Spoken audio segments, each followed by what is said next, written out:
chasing stars and holding you. I can't see the end, but we'll see it through.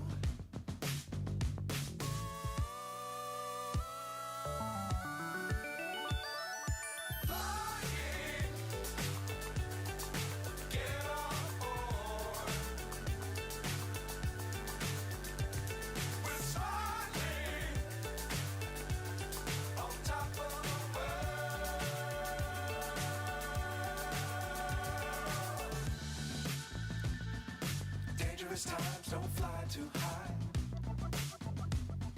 Be sure to keep the ground in sight. Fly forever if you keep it tight. Love the world but keep the sky on your mind.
Fly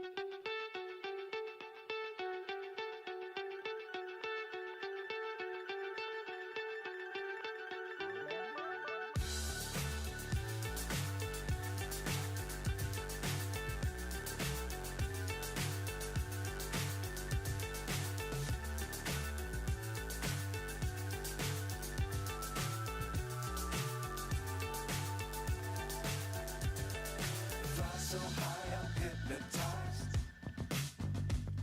What's up is down, what's left is right. Chasing stars and holding you. I can't see the end, but we'll see it through.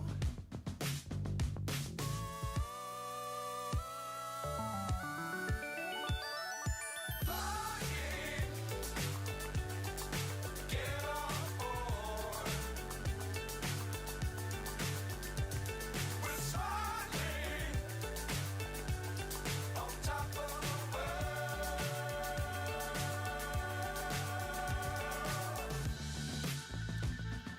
Dangerous times, don't fly too high. Be sure to keep the ground in sight. Fly forever if you keep it tight. Love the world, but keep the sky on your mind. Flying, get on board. We're soaring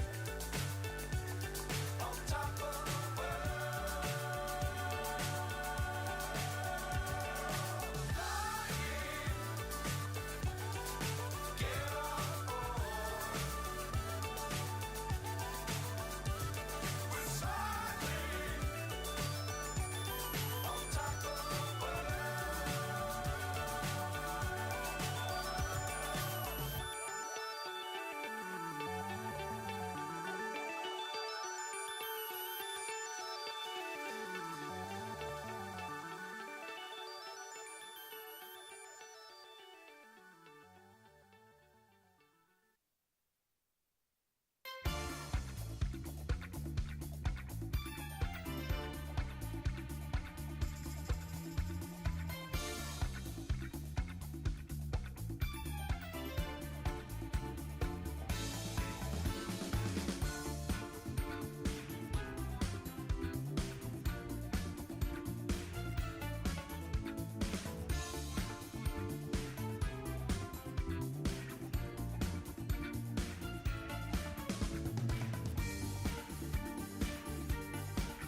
Well, what's going on, everybody who's watching?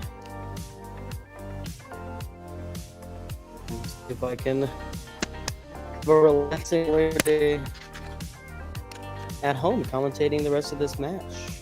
Before I jumped on, Trevor had 68, so he's on his way back. Kind of neck and neck right now with the, you could say a race to 30 is about neck and neck. And pull up the YouTube here, get a little cozy.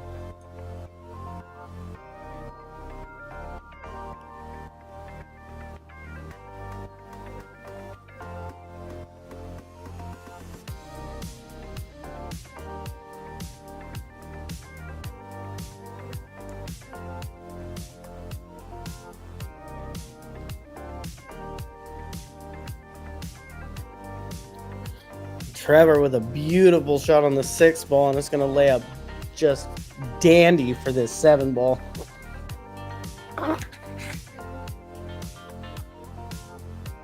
Yeah, these guys have been playing all weekend on this. Let's see. That's 141 racks of pool that these guys have played over 2 days. I'm not sure where they started today. The score was. Looks like they've been live for, I'm not sure.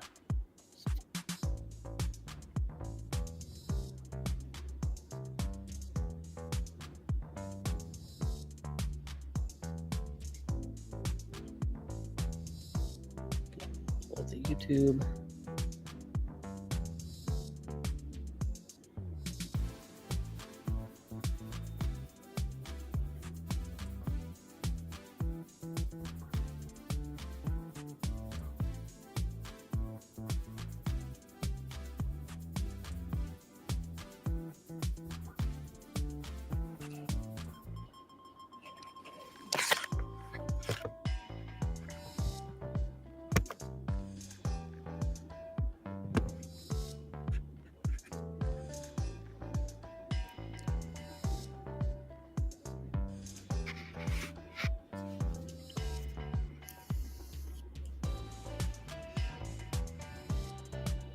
All right, Trevor with a nice, what I saw was a 3 ball out. Tightening things up here. All right, I'm excited. This is good. Yeah, I didn't get a chance to watch the Shane and Federer race to 120. And I know there were big differences in score throughout the weekend. But every time I've come in and checked, like, it's been pretty close, within 10 racks. All right, I'm going to see what we can do here. See if we can get a buddy to come in and commentate with me. See if we can share this, get a couple more people watching and involved. I got the chat pulled up on YouTube, so if you guys want to communicate that way, I will be paying attention to that.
So big shot here on that one ball.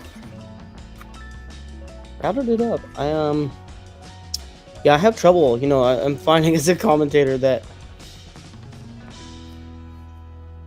having the TV balls, you know, with like the pink 4 or like the odd colored balls makes it a lot easier to commentate a rotation game. I'm trying to figure out if that's the 2 or the 4, which one's which. I think after I see it a couple times, I'll be able to pick 2 and 2 apart.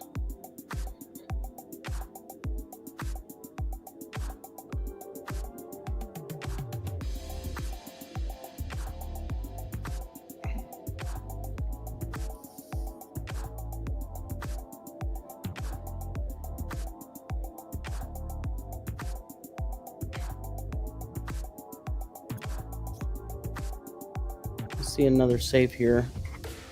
Sure, I think you can kind of send the cue ball up to that top left corner pocket.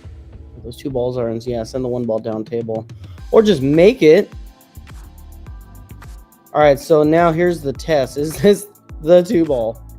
It looks like that's the 2 ball, and he has position. Kind of a touchy shot here, though. Oh, the 3's down here. Okay, so we got the 3 down there, and he just ended up with good position and angle on it. I was looking at this 5 ball down there. Okay, so to me, oh, so that is a 3 ball.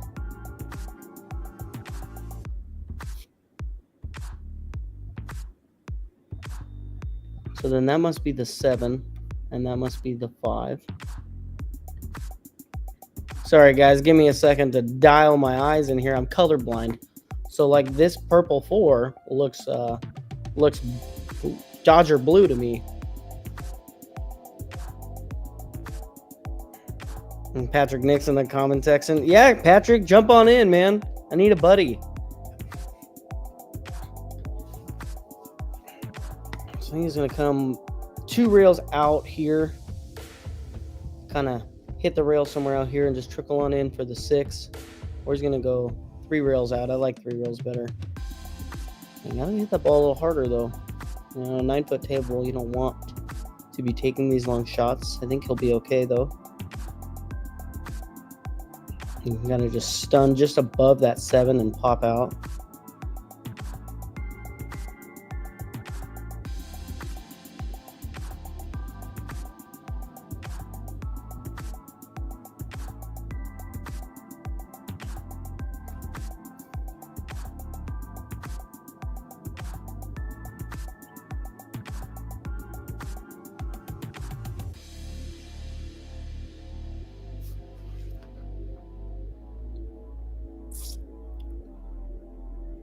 Let's see what he chooses to do here. It's tough on these 9-foot tables, kind of holding the cue ball, right? Like if you were to roll this 8 in and just kind of come up a little bit and end up with the 9 in the side, it gets weird as far as the pot goes.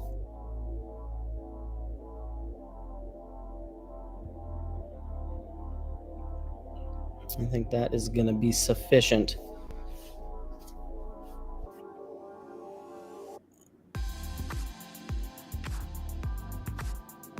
You know, Alex Brown seeing Trevor coming up and says, "You're not gonna get that close. I'm gonna continue with my lead." It looked like most of the weekend as I popped in that Alex was in the lead.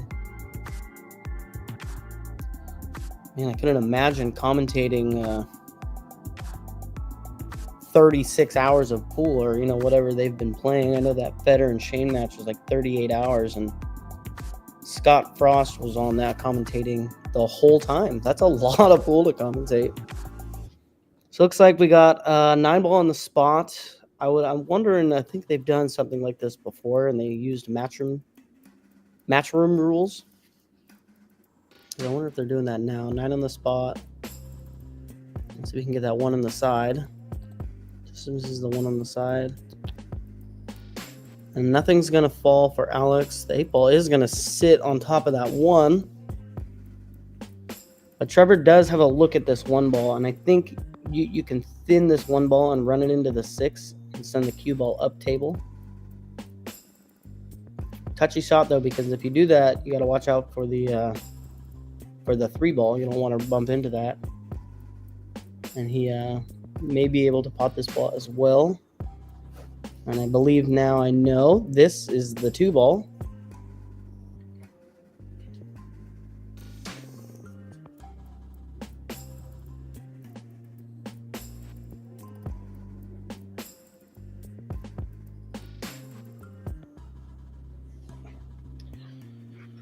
Trevor went for the pot there.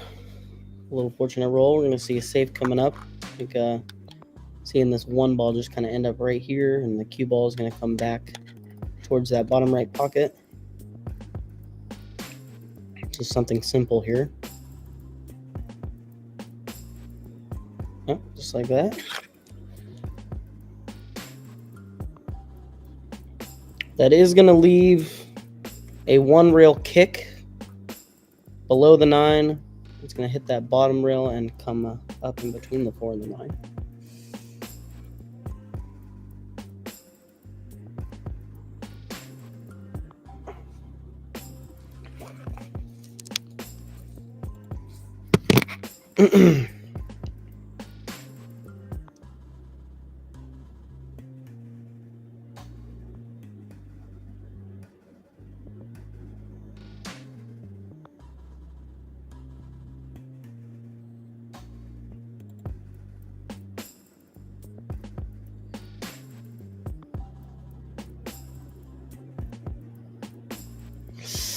Couple of flybys there from Trevor. That's going to give Alex an opportunity to run this out. 6 balls trouble.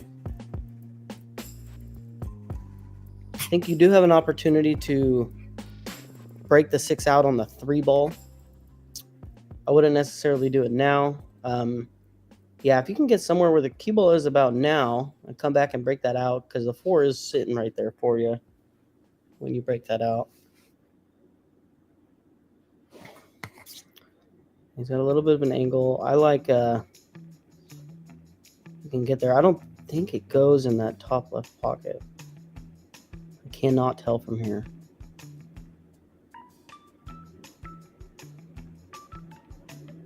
Yeah, I like that shot. And I like coming from below it this way, because you'll have some sort of forward momentum on the cue ball. So as you break that out, it can still roll a little closer to the 4. He's not even going to break it out. He's going to leave it alone. I wonder what his plan is here.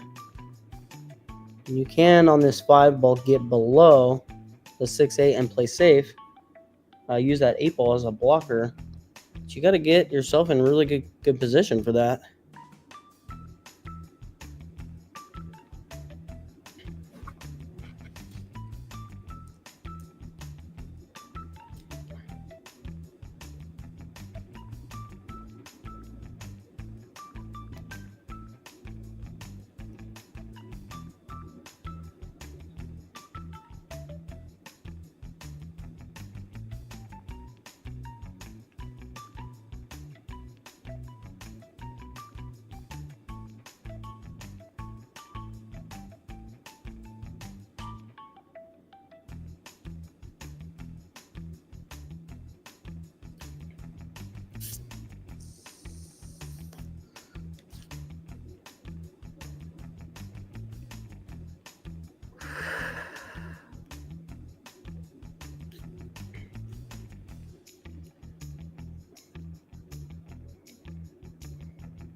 Trevor's texting me right now.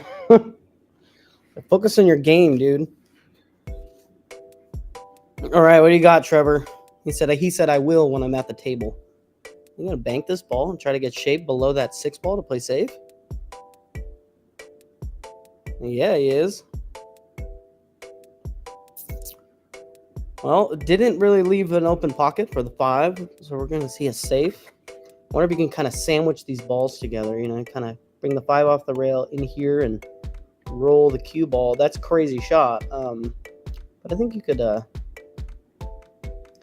do that. I think my line, though, looks a little straight, so it doesn't create too much of an angle.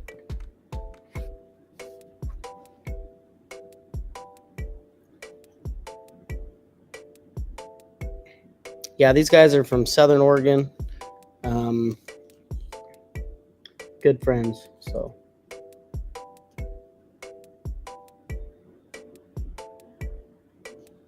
That's going to work.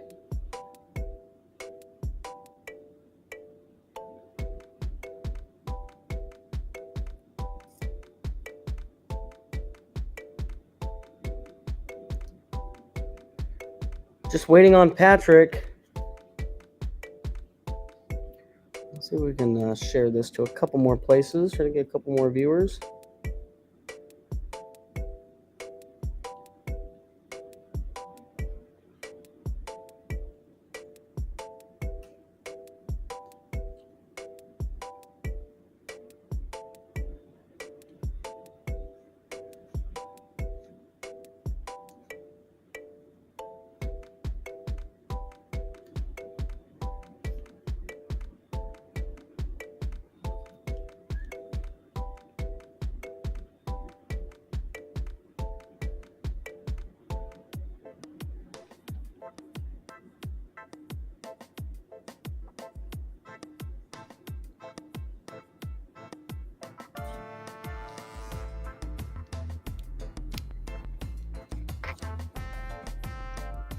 I think Trevor gave up ball in hand here.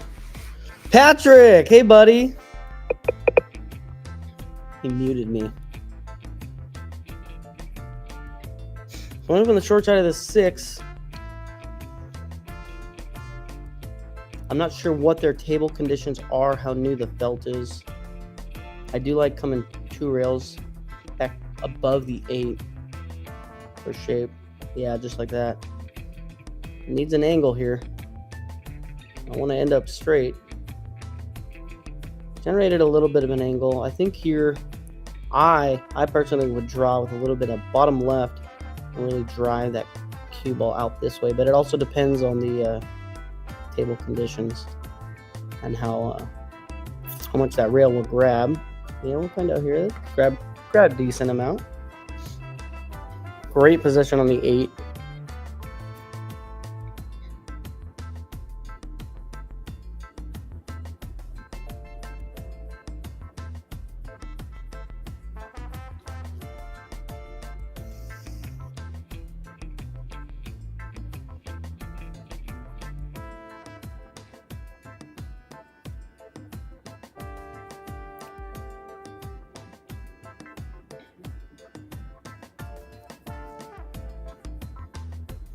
So if we look at this as a race to 30, it's the beginning of the match. It's 4-0. This is it. This is the stretch right here.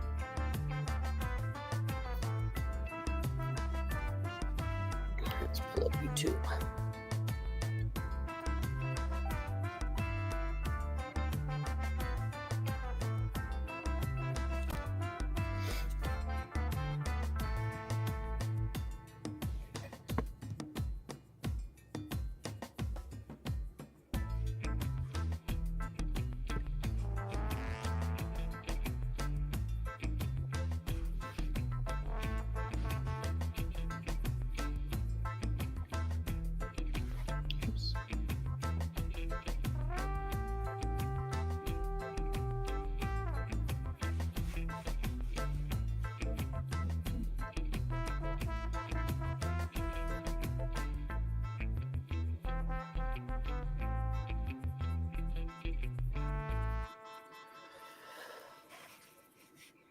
Patrick Nix, hello.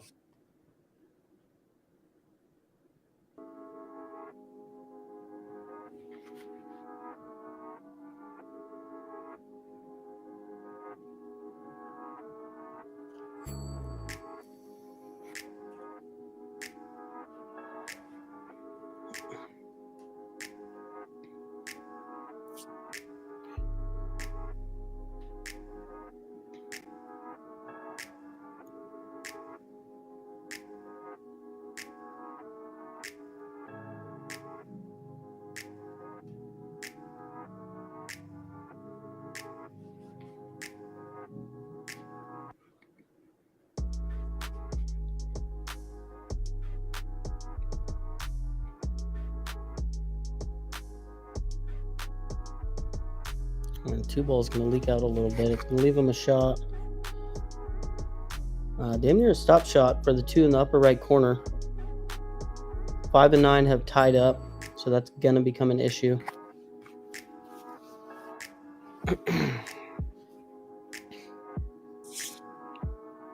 So we're taking a look to see what he can do with that 5 ball. You could bank it. The 6 is right there. A little bit of a dangerous game. You can try to break this out on the 3 ball. But that's an issue because the 5 ball is the next ball. You don't know what's going to happen on a breakout. Safe. I like that shot. Nice shot, Trevor. 5-9 is still an issue. A little bit better now.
Taking a little extra time here. You really got to figure out what you're going to do with that 5 ball.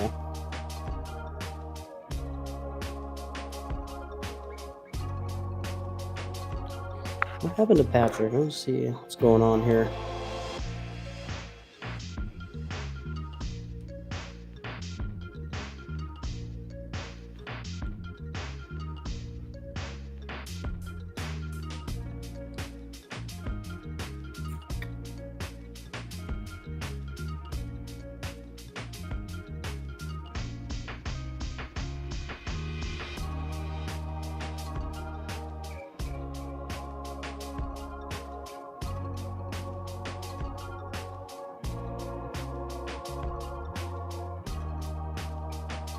Oh, no. Great effort there by Trevor. Man, no love.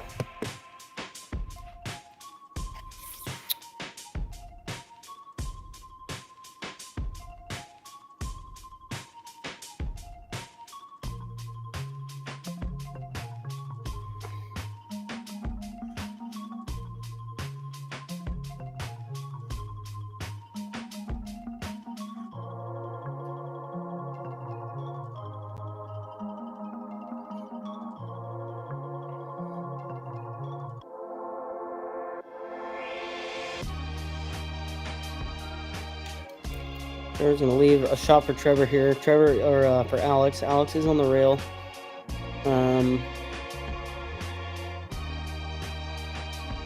Yeah, this is another thing with the table conditions. How's the cue ball going to react off the rail? You are going to follow this 3 ball. It kind of looks like the angle is going to take you into the 6, which is okay. Take the 5 all the way down. But you can also come around, hit a little more speed, and come around. Difficult shot there. 5's tied back up.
All right, we're back at a little phone call. Here, I think I'm gonna go get some food, guys, and then come back and let this get to the 80 range. See what's going on with Patrick's, if he wants to join me when I get back.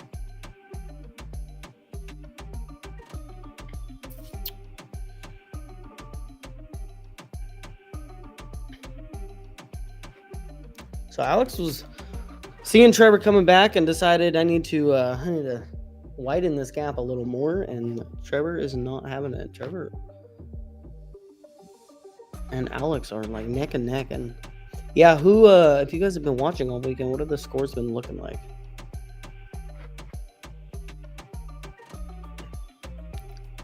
Look at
yeah, I'm gonna go get a bite to eat, guys. I'll be back in about 45 minutes to an hour. Hopefully Patrick will have his stuff figured out then, and we can kind of come back in together. So until then, we'll see what Alex does here. What are we gonna just rail this 2-9 combo?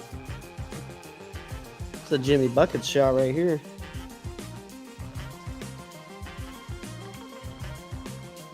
He's safe, just coming inside the 4 and the 6. Yeah, just missed it. Lead a shot on the side. All right, guys, I will be back.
Testing. Microphone test.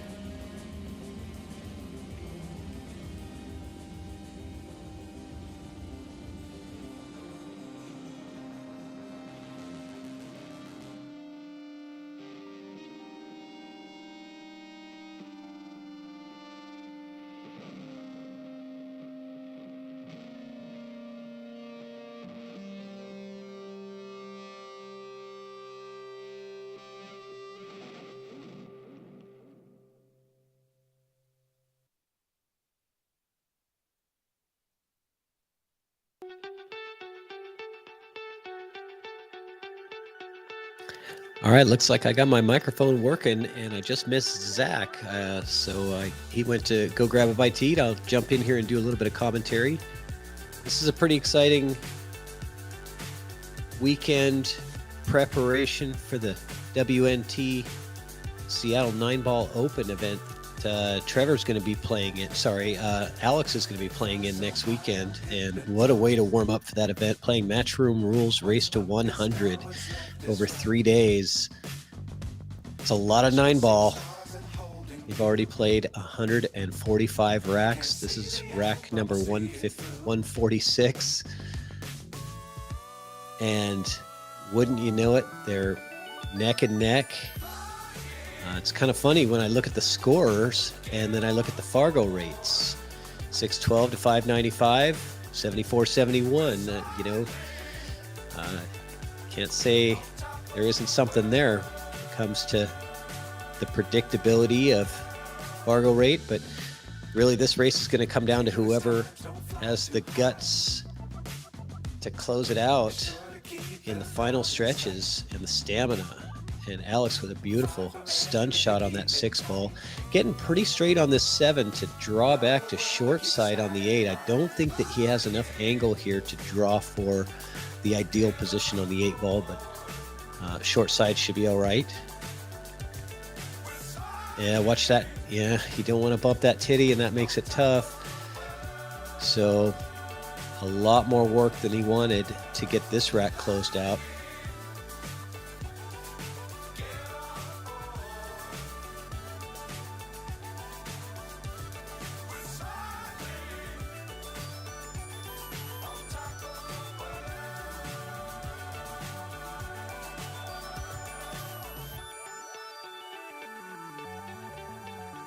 Cut shot on the 8. Beautiful. Wow. I'm sure if we had audio in the room, we would hear the snaps coming from Trevor. That was a fantastic shot from Alex to seal the deal on this rack. Gets in trouble on the 8-ball, gets right out of trouble with an excellent stroke, leaning over the table, cutting that thing in. That's how you get it done. So Matchroom Rules, they got a break from the break box, and they have to rack the 9 on the spot. It's a totally different break from your standard 9-ball break where you put the 1 on the spot and you can pocket the wing ball real easily. This break you have to do really like a cut break from the edge of the allowable break box. And as you can see, they can't get over to the rail. You want to cut the 1 at about a 45 degree, so about half ball hit on the 1, and try to pocket the 1 directly into the side pocket right here. Just like that. And textbook execution on that break. They've got it dialed in. I mean, winter break, so that means Alex has had 76 of these things to get it dialed in. And looks like he's got a bit of a back cut on this 3-ball. The 1 and the 2 are already down. Back cut on 3 goes in. And the purple 4. And he's looking at the window to be on the 5-ball, so he wants to be in this window. So he has a nice clean view of that 5-ball. To get the break and run here. This is really the key shot. Everything else lays out real nicely. The 9 is probably your most difficult ball, being that it's right up on the rail next to the side pocket, but this is the shot. Wants to catch that window. He does. A little bit more angle than he'd probably like, but I'm sure he's happy with it. Yeah, looking to see where he wants to be on that 6. These shots, though, are missable when you're trying to hold the cue ball. A lot of times you can inadvertently hit this too full and have it not drop in the pocket, but no problem for Alex. And Alex going sleeveless today. Normally you see this guy all dressed up in his long sleeve or jerseys.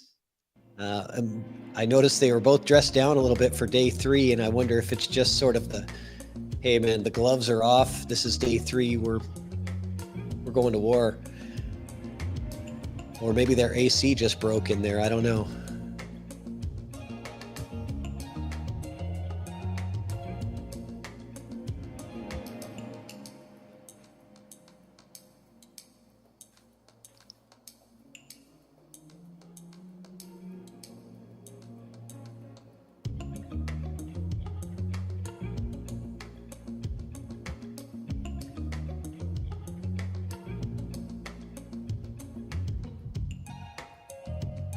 Nice little stun to the rail. And again, the 9 ball is the hardest ball of this rack.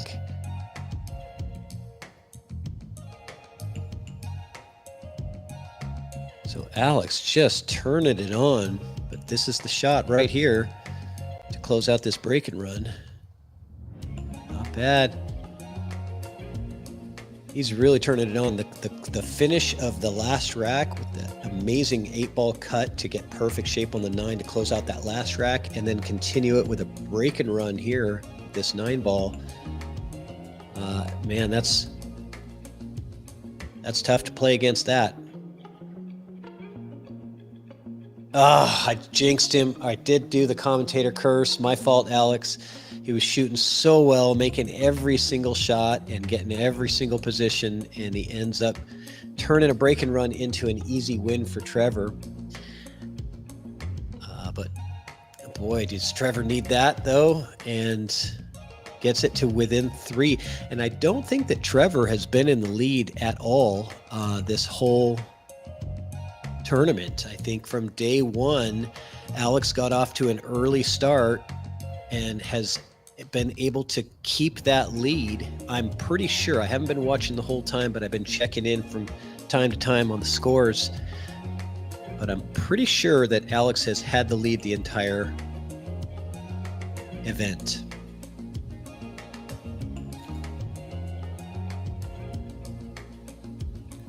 Man, that's a shame on that 9-ball. Alex is over there just, man, that would have been a real dagger to just get that momentum going with a really good closeout of the last rack, and then a break and run on that rack would have been solid momentum for Alex. And Trevor's break not so clean. I don't know if he miscued, but he did not hit that the way that he wanted. I know that.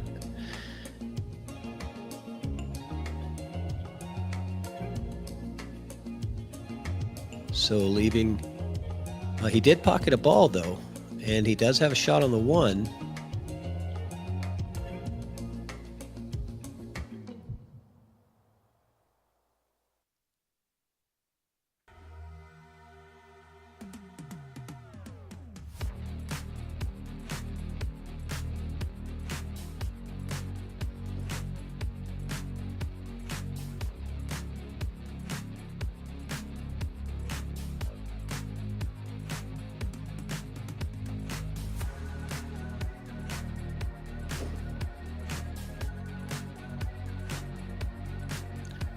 Well, maybe he did not have a good look at the 1. It's he must have been blocked by that 2-ball if he was playing the push out there. Sure, Alex not giving this back. The question is, does he want to bank and get aggressive here or play a safe? I think it's safety because the bank doesn't get you good shape on the 2, so I think he's playing safe. Yeah, that didn't work out. We wanted to get behind those balls, not coming into those balls with the cue ball. And he also wanted to hold the 1 ball into this area here, hopefully having the 6 as a blocker for him. So it almost looked like he was halfway between trying to make the shot and halfway between playing a really good safety. And sometimes that's what happens in our minds.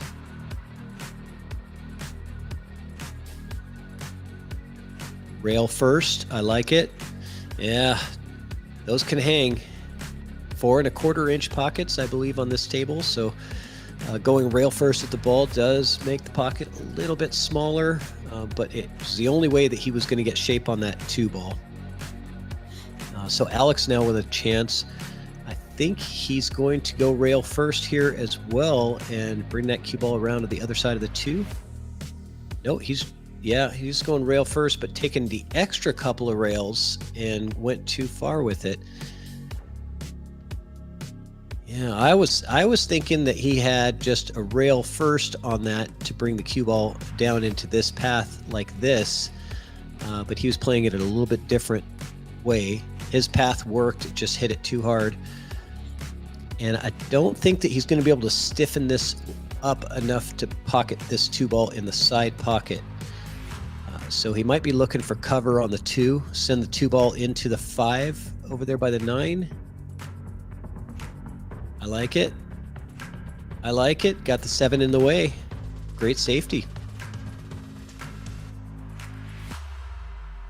Yeah, nicely played. And unfortunately, with this camera angle, we cannot really see what Trevor has, but the way that he's positioning his finger there, it looks like he's going to have the 1 rail kick and stick at this 2 ball with some spin. This could actually work out really well, because if you spin this just right, you can send that cue ball in this direction and it has a chance to hide behind the 5 or the 9. Did not get that kind of action on it. I don't think he had the ability to hit it that full from behind. So Alex gets what he wants out of that safety, which is an open look. And I believe you're looking at the 2 and then the 4 and then the 5-9 combo. That's a succession of shots here. Not bad. You just don't want to end up with this cue ball on the rail over here and have an angle at the 4 that's going to take you into the 5. That doesn't work. You want to be off that rail a couple inches so that you can just float down for that 5-9 combo. And he drew that crap out of that ball. Unless, is this not the 4? Okay. I thought that this was the 4 ball. Maybe that's a different ball because it looks like he's on the 5-9 now. Okay. The ball colors are messing me up. Oh, it's the 3-9, not the 5-9. Okay, that makes sense. It was the 3 ball. I thought he was setting up for the purple 4. To get the 5-9 combo, it was the 3-9 combo that he was setting up for. So just getting used to the colors of this ball set, and the way that they appear on camera. I'm getting it down now. It is a little bit tough to tell the difference between the 3 ball and the 5 ball in this particular set. But I see the difference now. 3 is racked right here on the wing. And Alex with the cut break. Look for that 1 to go directly into the side pocket. Just like that. Beautifully executed. Shape on the 2, although it's long distance. And I believe the 3 ball is down. I believe that this is the 7 ball. This is the 5. And he's going to be looking for shape on the 4 over here, which is purple by the 9. That's the tough thing to get here. The shot is difficult with the 2 ball, but the leave is really difficult.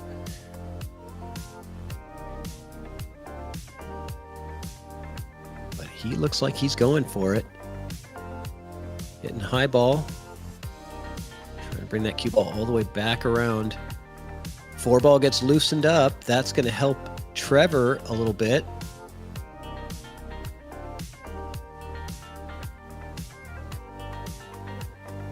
And I wonder if Trevor can play this 2 ball here and draw straight into the 9 with the cue ball to hold for the purple 4. I believe that shot should be available to him at this angle. The question is that if you draw that cue ball into the 9, you have to make sure that the 9 does not get in the way of your shot on the 4. And that's the hardest part. And you got to make the ball.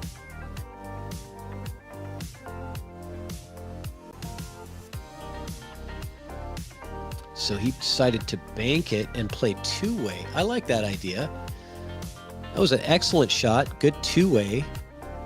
He missed, but it turned out to be a good safety, and he knew he'd be having cover with the 7 and 8 right there. And if it goes in, he's got the 4. So that was a win-win scenario. Smart move by Trevor.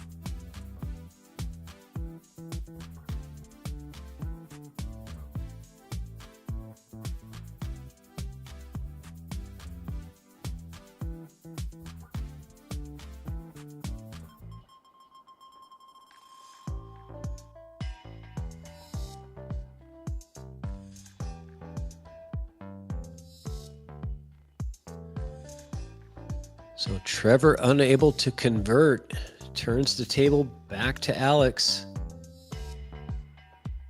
Not an easy out here.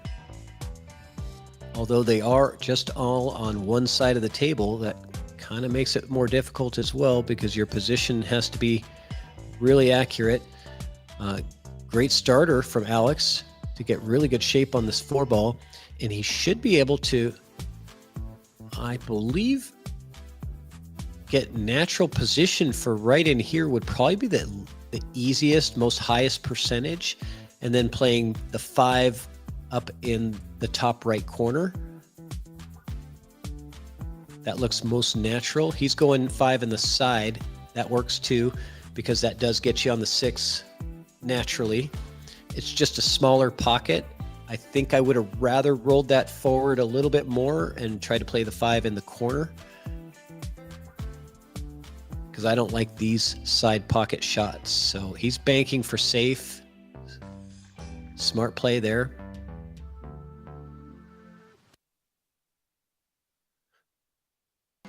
I like how these guys are taking the high percentage shots. Even though it's a race to 100, they're not taking anything for granted. Every opportunity at the table is important. Trying to make the most of it.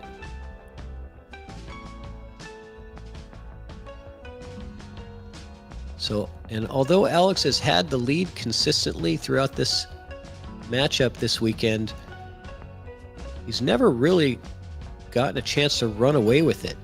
I think he might have been up by 9 or 10 at one point, but Trevor just continually hanging in there.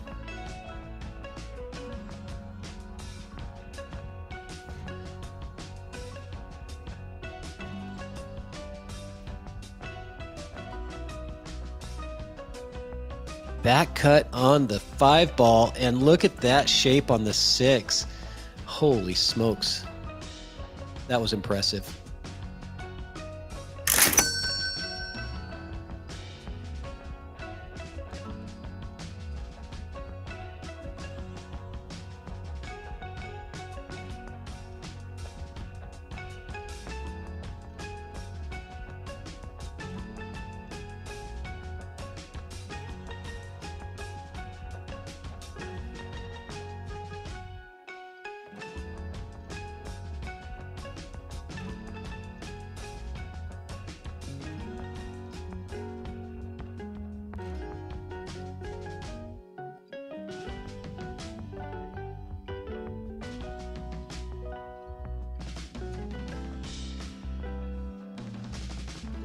Oh, an unfortunate miss by Alex.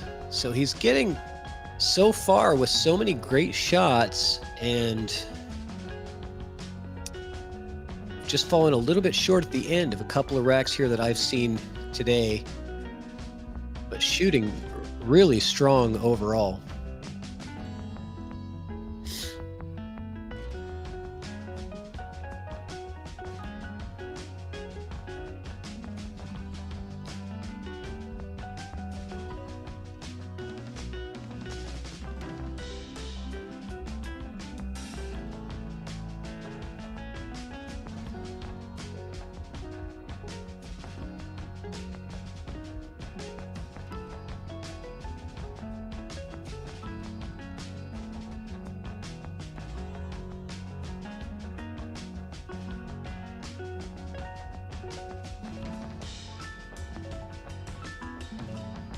Nice cut by Trevor.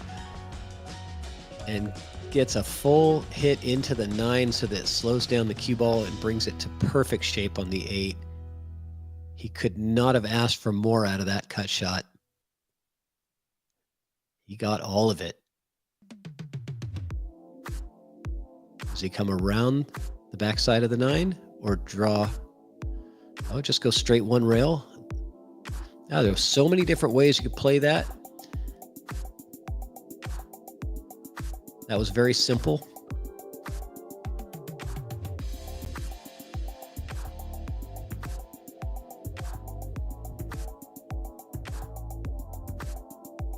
And down it goes. And it is a 3-game spread in this race to 100.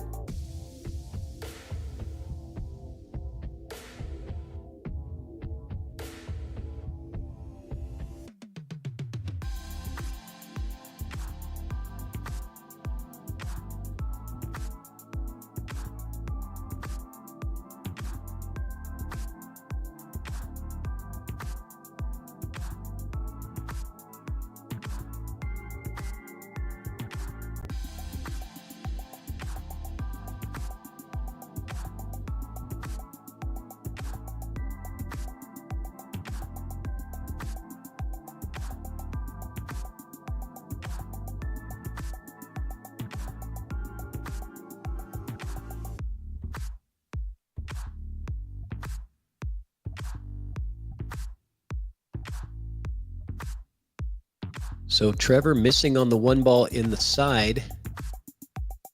However, fortunately for him, that 1 ball moved all the way up table and got blocked by the 3 ball.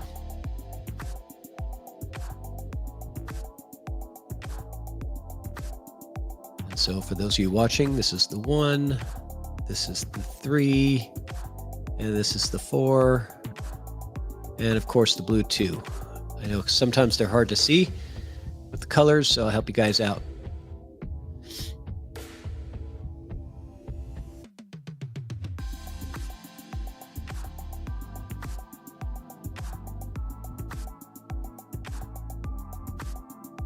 So Alex elects to push out just enough to see the edge of that 1 and maybe tempt Trevor into some type of a...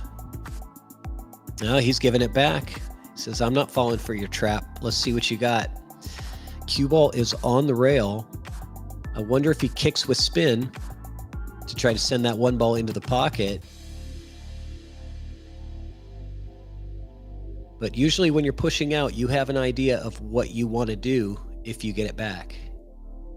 And Alex immediately knows what to do. He kicks with spin, and he gets the 9 ball as a bonus. So that's the reward for making a good shot. You can also win the game on a good shot. I don't think he predicted that was going to happen. But I got to say, Trevor handed that back to him. He said, no, I don't want it. You take it. And a 3 ball came and hit the 6, 9, and the 9 was wired right to the corner pocket. Nobody could have saw that coming. But that's 9 ball for you. And this is why, when you can see the ball, you don't want to give it back. And I don't know if he could see it. I think he had to kick with spin to hit that 1, and he nailed the shot perfect. And he would have had shape on the 2 as well. So Alex dialed in with this break. I got to say, I've only seen a couple of his breaks, but that 1 ball is very consistently going directly into the side pocket. He did get a little bit of a bump on that cue ball, which sent it down table, and that's going to hamper him. He's on the 2 now. He's going to have to jump the 8 or push out. And why not push out, Alex? It worked really well for you last time. And I think that no matter where you push out to, Trevor is not going to give it back to you.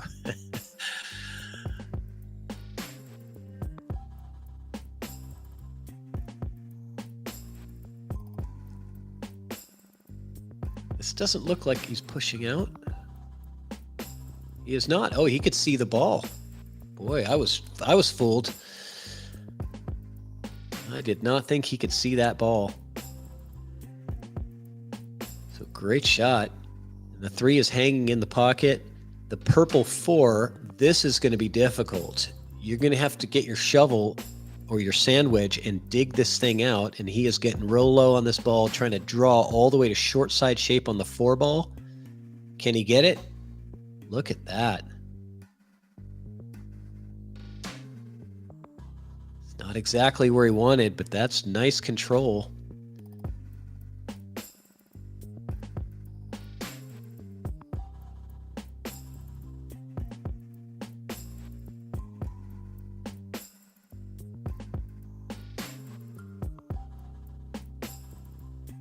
Overcuts the 4. Is he going to get lucky? I don't think so. I think that Trevor should be able to still back cut this 4 in. Oh, he's shaking his head. Maybe not. He just went down and looked at it and gave a shake of his head, so he doesn't like it. So it might have been a really fortunate, lucky roll to get that cue ball. Yeah. He might have to hit this with a little bit of swerve.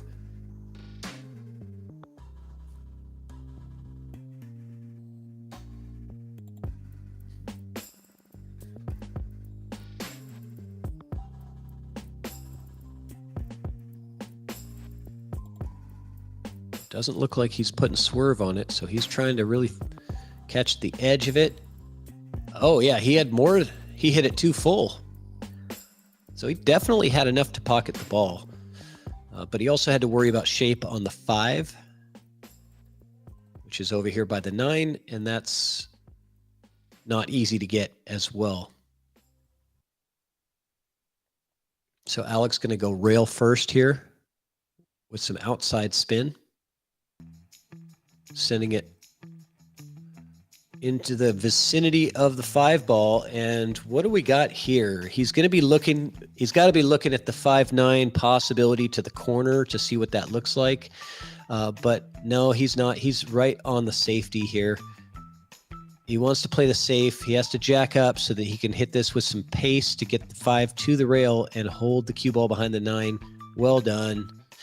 You do have to make sure you hit that with enough pace because the 5 goes into the 8 and it kills all the velocity. You can't just slow roll that thing up there. You wouldn't make it. So excellent shot, jacking up and getting a little bit lower on that cue ball to have enough force to get the 5 into the 8 and something to a rail and hold the cue ball behind the 9. That was just perfect.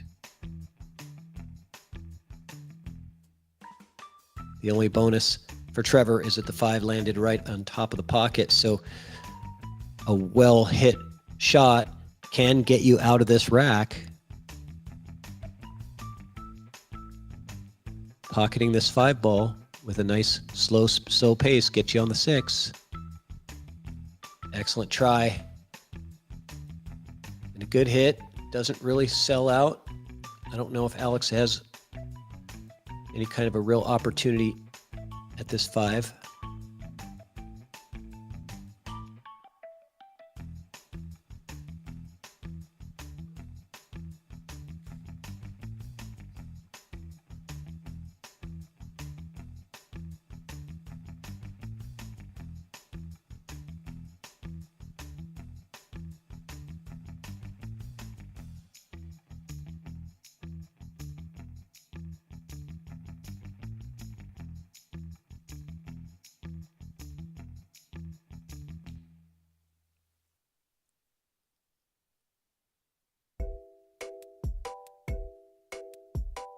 Nice shot. That was very delicate.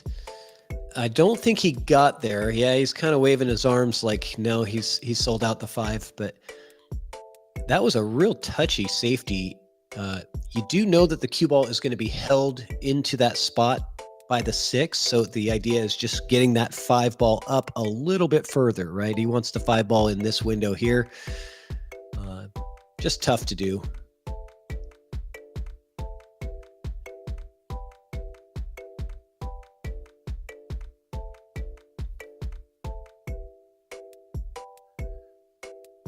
Uh-oh. Watch out, side pocket. Yeah, there it goes. Oh, man, that was brutal. Trevor just gives it right back, gets the opportunity and gives it right back. And now an easy connect the dots for Alex. Ball in hand.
All right, let's see if Alex can do it again.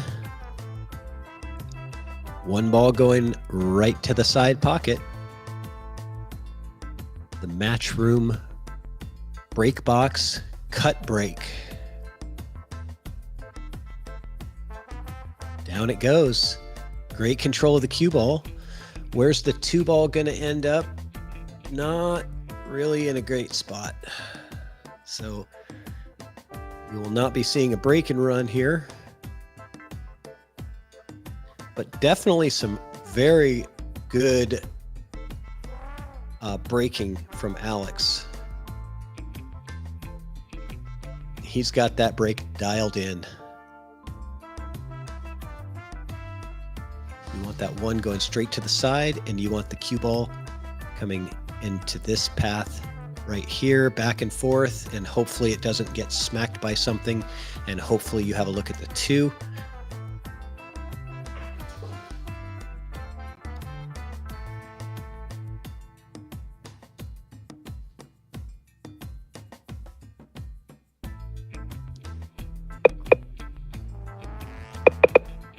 There's my friend Zach Baker. How you doing, Zach? Hey, buddy. How are you? I'm great, man. I'm great. I had to jump in here in this marathon race to 100. Sorry, I couldn't join earlier. I had some microphone issues. Yeah, no worries. Yeah, I was just kind of jumping in, just kind of seeing what was going on and talking a little bit. But I mean, this is just the beginning of the end. Right, exactly. Well, that's what I told him. I was like, he has to commentate. I'm like, I can't commentate a 3-day event, but I'll come in for a few hours on the last day. I might jump out for a little while here and get some stuff done and come back when it's like 90 to 91. And just do the final race to 10. I predicted that the score would be, I think in the beginning I said 95 to 100. But I said I can't really pick who's going to be the winner, but I think it's going to be that close. It's interesting because if you look at the score and then you look at their Fargo rates, right? You've got a 17-point spread in Fargo and a 5.5 game spread out of 151 games, right? Yeah, I mean what's the word I'm looking for? It's kind of showing itself. Fargo does work, if the games over time. Over time, right? Fargo does work, right? Especially if the games you play, you're playing to your best of your ability. Like, there's the conversation about league and stuff like that, and like there's some tournaments on like Fridays and Saturdays that people go to try to have a good time, right? But if you play your game when you're playing a Fargo reported situation, that's Hold on, I just spilled something on my desk. I'll be right back. Okay. Patrick. Oh, well, I guess that's my opportunity to grab some of this Coke and hopefully not spill it.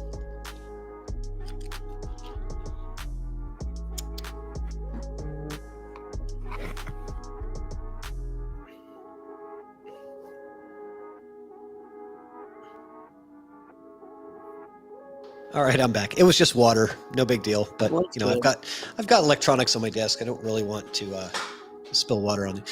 But yeah, no. Talking about the Fargo rate thing, and I think that the biggest misunderstanding is people look at like a race to 5 and they say, oh well, that person shouldn't win because But in a race 5, anybody can win. Anybody can beat anybody, right? But over, you'll get somebody that'll play somebody who's like 100 points lower than them and they'll break and run, right? And they're like, they shouldn't be able to, break and run or run out or whatever. And I'm like, all of us are capable of doing that. I mean, anywhere above 400 really. And it's just a matter of how consistent. It's like, if you watch that person play 100 racks or 1,000 racks, you would say that they're probably pretty accurately rated. But when you're only watching them play 2 or 3 racks, you're making a judgment. And it's not going to be accurate because anybody can play at any speed for a couple of racks. Well, right. I mean, it's all mental too. Like, if you're feeling like you're on top of the world, for 2 or 3 racks, right? You play a little different. You're not thinking too much. But yeah, I mean, I think Fargo can be really accurate every time. I started with like a 325, and I think it was like a 4.4 in APA. But I learned how to play pool throughout Fargo, and throughout so now I have 3,500 robustness, and this past couple of years, I think I've elevated a little bit. So I feel like I'm kind of playing a little ahead of Fargo. But yep. Better than your average if you're putting a lot of work in. Yeah. Right. That's always how it's going to be. Like these big $1,000 entry tournaments in Las Vegas. They just had one that was like a $500 entry. It was the Gilligan 496 and under. We had a bunch of Washington players that were in it. And I see people in the chat being like, "There's no way these guys are rated 500," and I'm like, dude, if I was a 500. And I signed up for this big tournament, and if I had a pool table at my house, I would be putting in work because you have to register like 4 or 5 months in advance, right? Well, I would just basically be grinding and practicing as hard as I could for 4 straight months for like hours a day, if you can, several hours a day, and you're going to come in and you're going to play way higher than a 500 because you're prepared, right? So, yeah. I mean, they were 500 when they registered, but they probably put a lot of preparation and time and work into it. I don't fault them for that. That's just what you're supposed to do. Right. It's like in Happy Gilmore, right? Where Happy, the hockey player, goes and plays golf, but then he realizes, okay, well, hey, I got a shot at this and I want to beat this guy, Shooter McGavin. So he reaches out. He says, hey, Chubbs, can you teach me how to play golf, right? So that could be also what those guys are doing too. Going to get a couple lessons. Absolutely. I mean, if you got a chance at winning 30 grand in a tournament, are you going to not spend a couple $100 for lessons? Yeah, I'm not going to spend $1,000 to get in a tournament and then just wait for it, right? I'm gonna put in some work so I have a better opportunity at winning. Exactly. Well, and that's the thing. And then over time, like Fargo will catch up, right? You just play in the Fargo rated events, and it all comes down to the honesty too. Like if you're out there sandbagging, right? It's just tough. Like people will take advantage.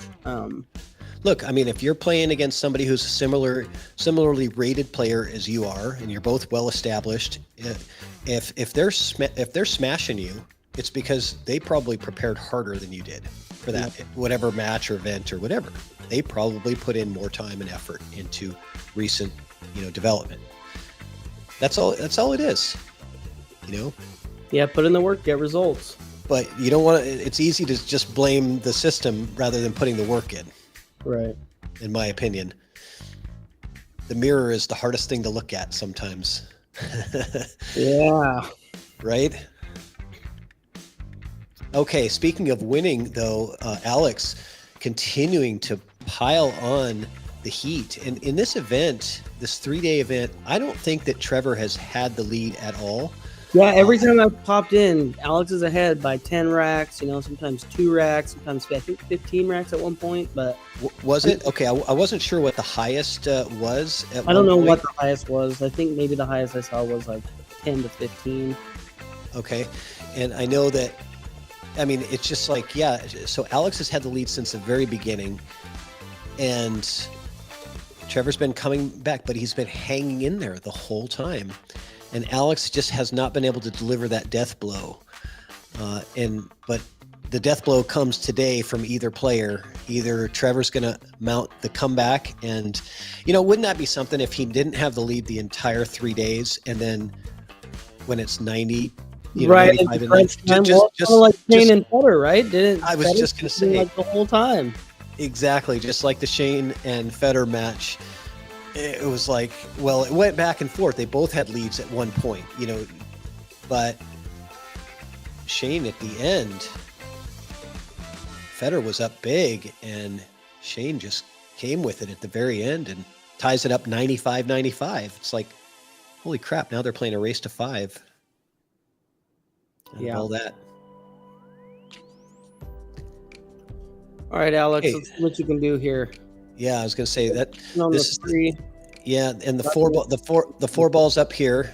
I've been doing this because they're a little bit harder to tell, and this is the 5 here, and of course the green 6, right? So just kind of help out with people who are watching. Sometimes the ball colors, they don't come across on the camera very well, and it's hard to tell the difference between the 5 and the 1 or whatever. Yeah, I thought the 3 and the 7 were the same, and to be honest, the purple 4 looks more like a blue 2 to me. So it took me a rack earlier to kind of get that. So that one looks purple. It looks purple to me. I'm colorblind. I'm like red, green, colorblind, and something else. And so like when there's colors together, it's sometimes difficult for me to I didn't realize that. Together. But I can see colors. Like I can see purple by itself and say that's purple. But sometimes certain shades throw me off. All right, so what are you doing with the 7 ball, Zach? Are you going to try to get shape down here to play the 7 in the side after this 5-6? Well, right? Or what? Because it doesn't play in either of those corners at the left side. I think if you can, I think I like where you were at down there. If you get a little off, you could potentially take it into the top right corner. You could take it in the side. You could bank it to that lower side pocket. Right. So you definitely want to be there. You want to be more, I believe, And this is what he's setting up for the 6, to try to stun to that position, or maybe even draw. If he has enough of the ball, he might be able to draw this cue ball into this window here. I wonder if he has enough angle to come this way with a little bit of outside English.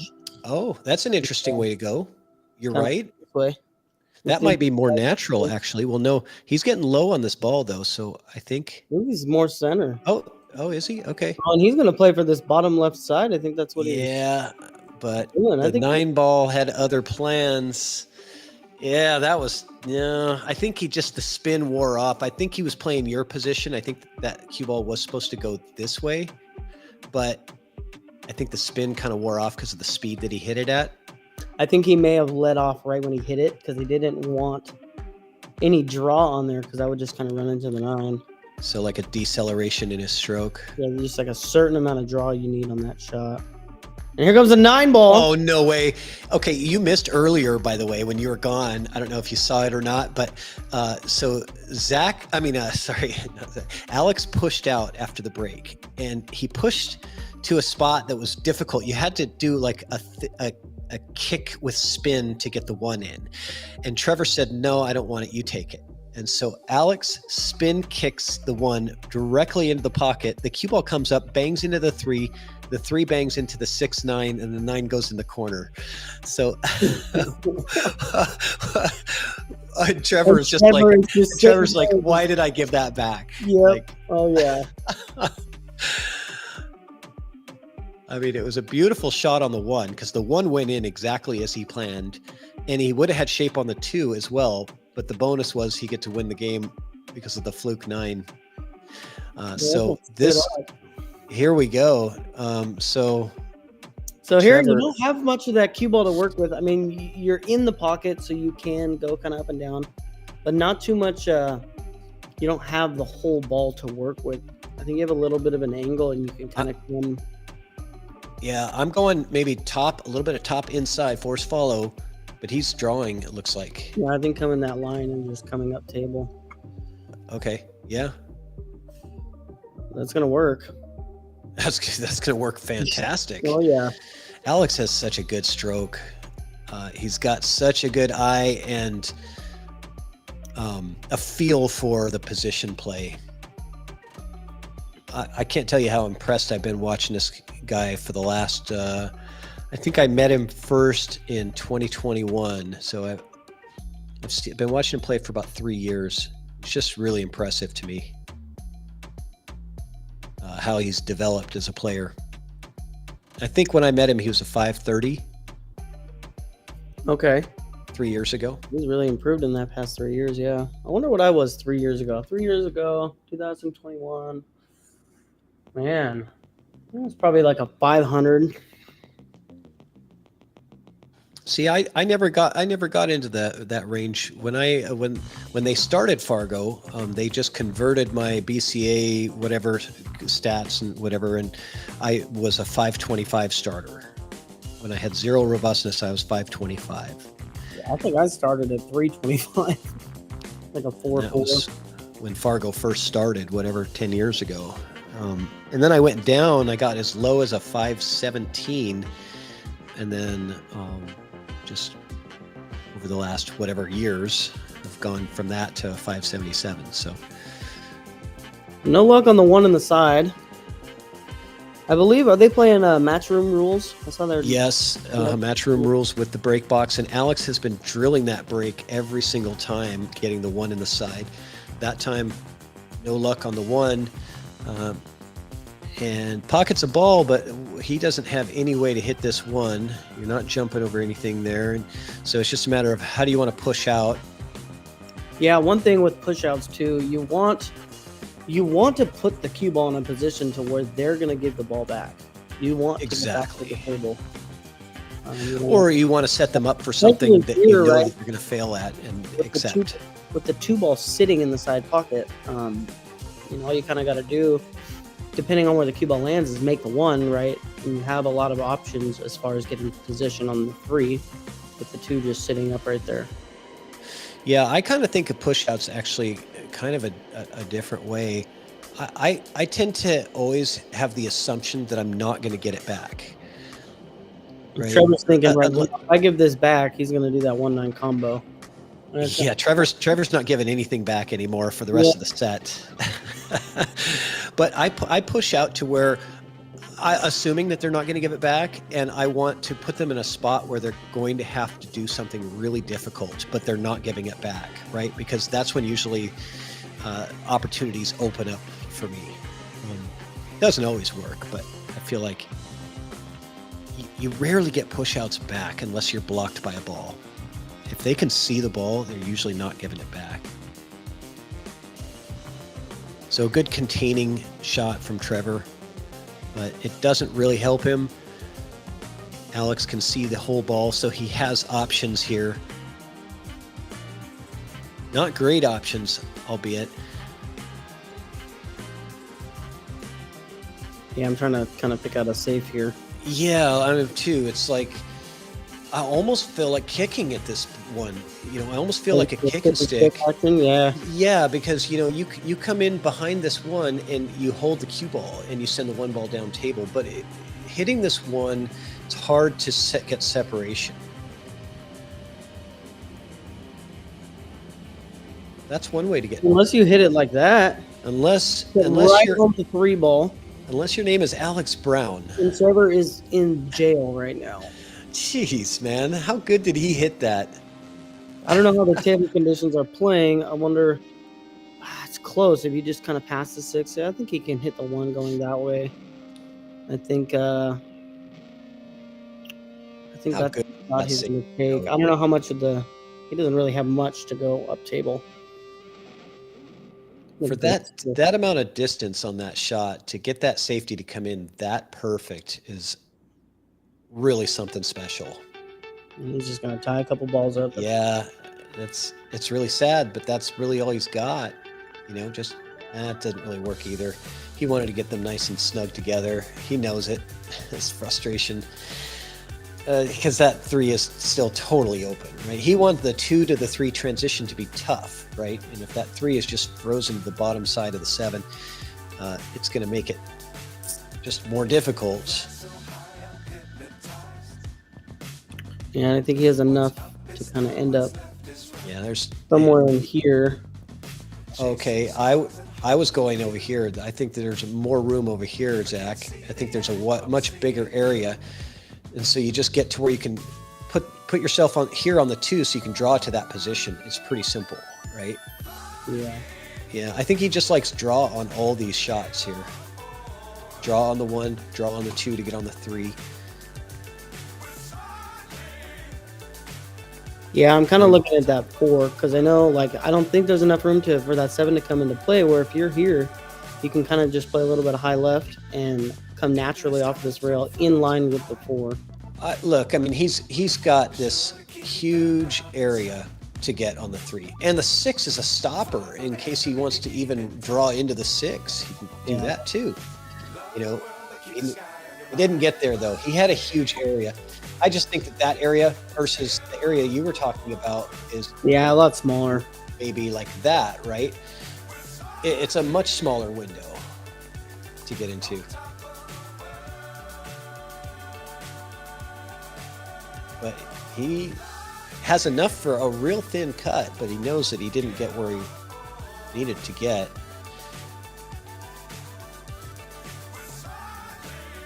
Overcuts it.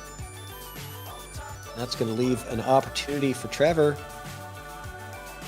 Get something going here. Cut down this 7-game lead.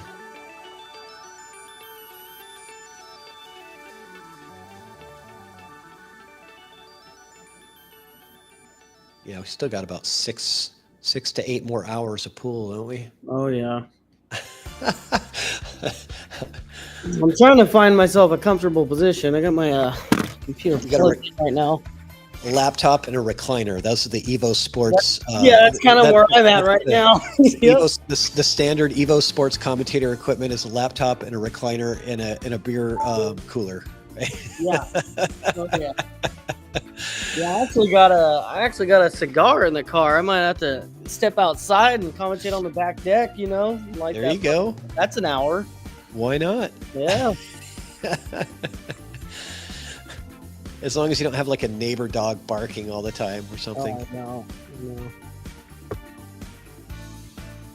All right, so Trevor already in a little bit of trouble.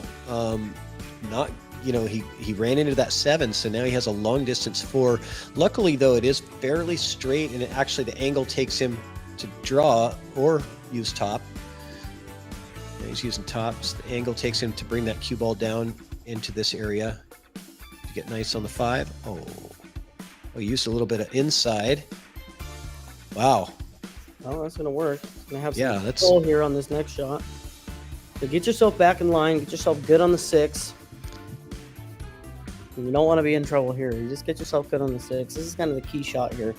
Yep. He has a slight bit of angle, but I think he could just, nip draw that cue ball back to, somewhere around where the chalk is right there now. I think. Yeah, I think he's gonna go top and No, oh, he's just going to stop.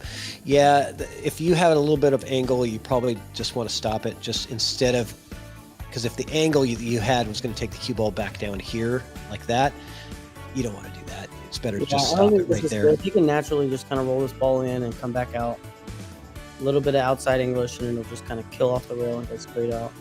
Right, and if that cue ball is going back and forth, it doesn't matter where it stops. You're always going to have it. You're always going to have a shot on the 7, no matter where it stops. If you can get it to go back and forth, you don't have to be perfect about anything. Oh, and he overcuts the 6. Oh man,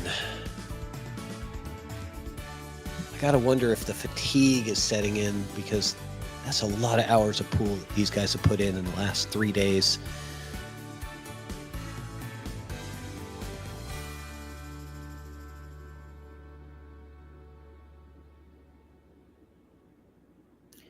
Yeah, I'm trying to pick something out here. I think just separation is all you can really do. Maybe if you can get that cue ball behind the 9. I'd be clipping this and Z-banking. Yeah, I kind of like that. Oh, look at this. Alex with a crafty safe. Not only gets the distance and the 6 in the center diamond on the bottom rail, but I think he's also got the blocker. Maybe. I think he does. If Trevor can get a little piece of this on the outside, the top side of that 6, he can come 2 to 3 rails out by that 9 again. He's got a kick at this 6 ball here. Yeah. Try to go 2 rails to it. And Alex looking to take an 8-game lead. And ever since you came back, Zach, it's been the Alex Brown show. I'm just saying. Sorry, Trevor. Yeah, what's going on? No, he had it with Trevor was within 3 when I first started commentating. So maybe it's me.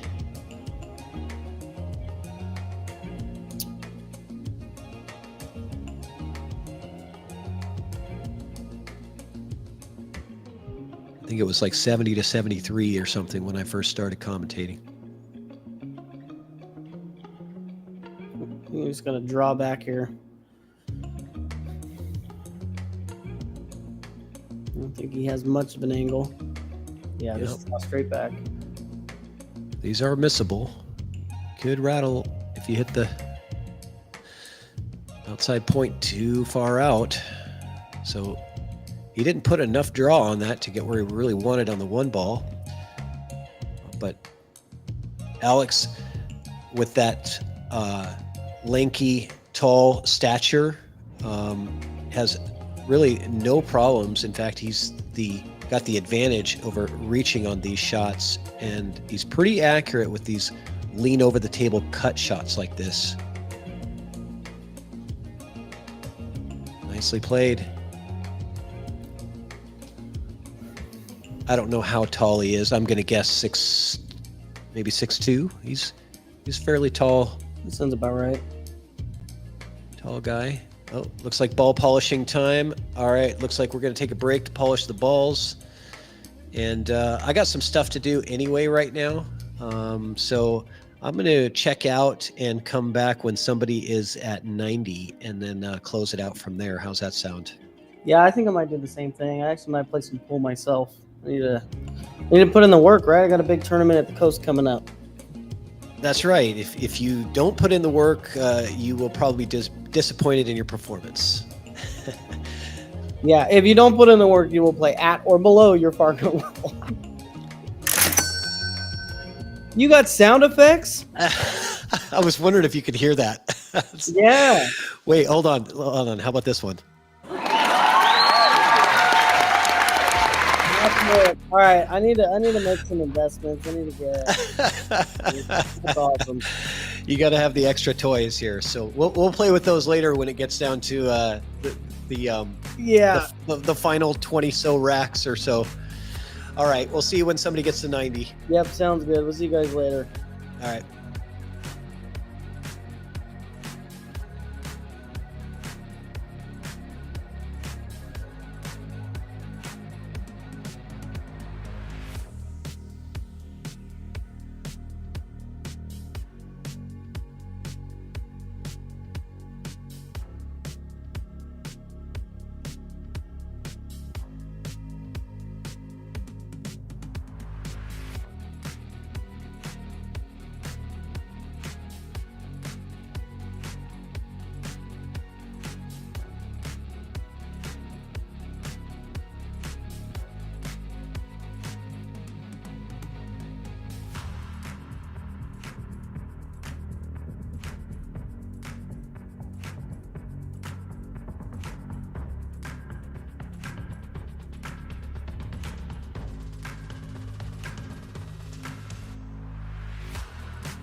Fly so high, I'm hypnotized. What's up is down, what's left is right. Chasing stars and holding you.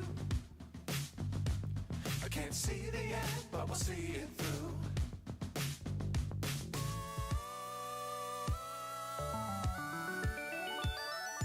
Flying, get on board. We're soaring on top of the world.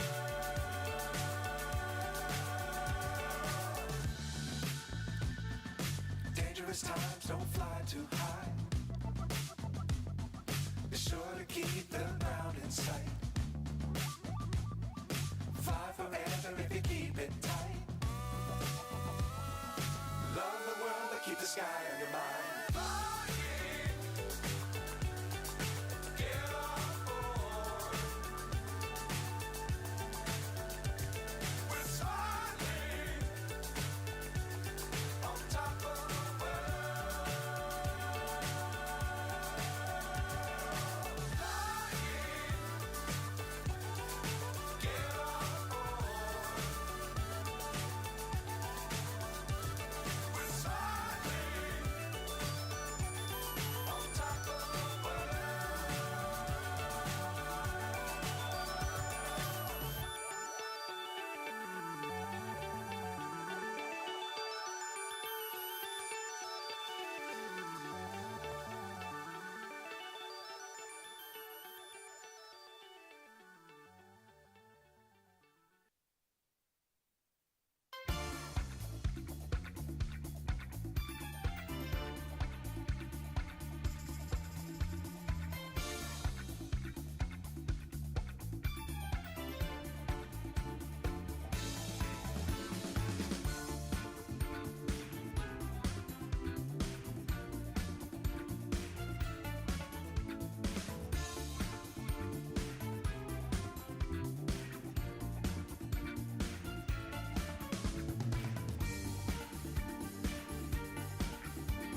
is right.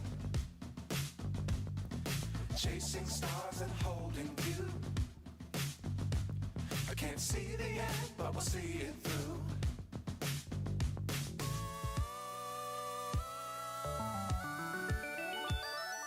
Flying, get on board. We're soaring on top of the world.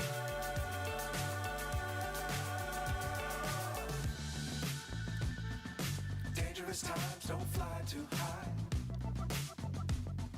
Be sure to keep the ground in sight. Fly forever if you keep it tight. Love the world, but keep the sky on your mind. Flying, get on board. We're soaring on top of the world. Flying, get on board. We're soaring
Well, hello there, Patrick.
Oh, missed 9-ball by Alex. All right.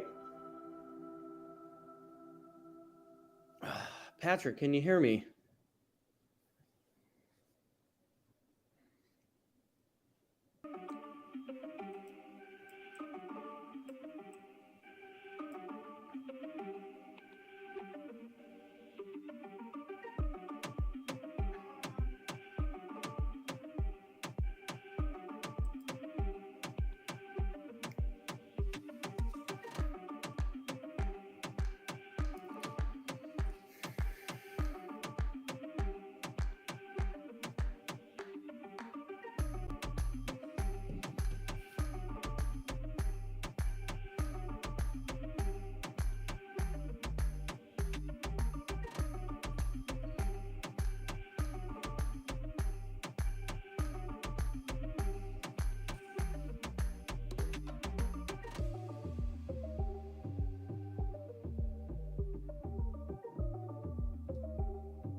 All right, Trevor just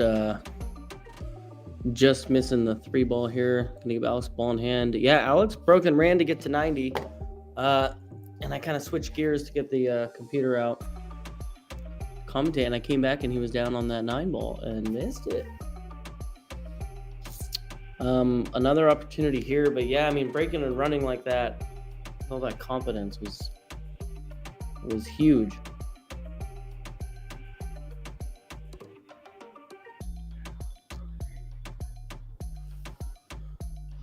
It's a little weird here on the 4. Pretty steep, and you got to get in this 9 ball. You kind of got a window, here, anywhere on in this area. See what it decides to do. Come out 2 rails. Looks like he's going to find the corner pocket. All right, Trevor, this is your opportunity. Run these balls out with some sort of confidence. All right, can you hear me now, Zach? There you go. How are you, Patrick? All right, sorry, man.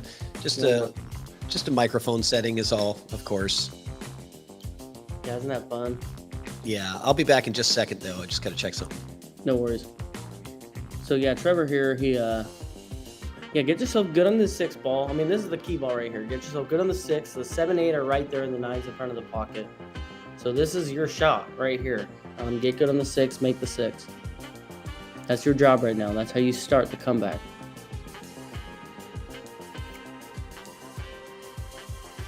And that's just like that. I mean, that's just beautiful. Just stop shot right here on the 6, nothing fancy.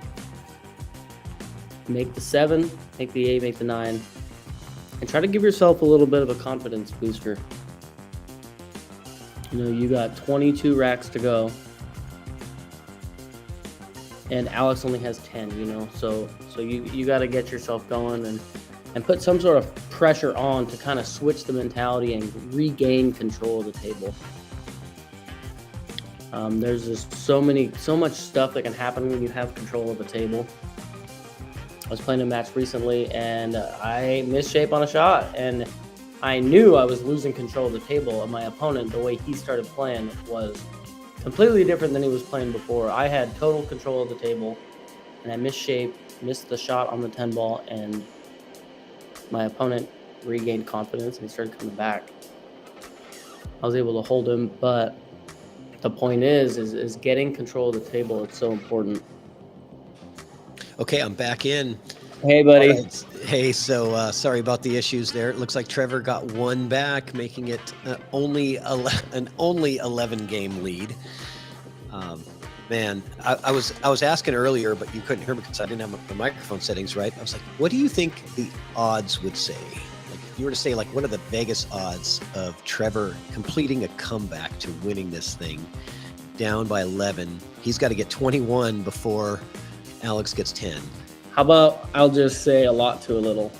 I'd say 5%, under 5%. Yeah, this is tough. Yeah, I don't know if you heard me. I was talking about having control of the table, and with that out right there, you had ball in hand on the 4.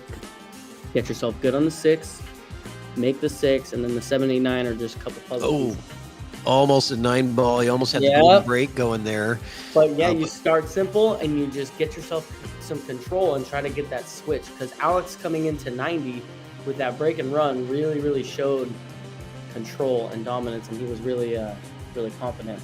So now's your opportunity. Like, you need to switch that gear. Like, you need that control.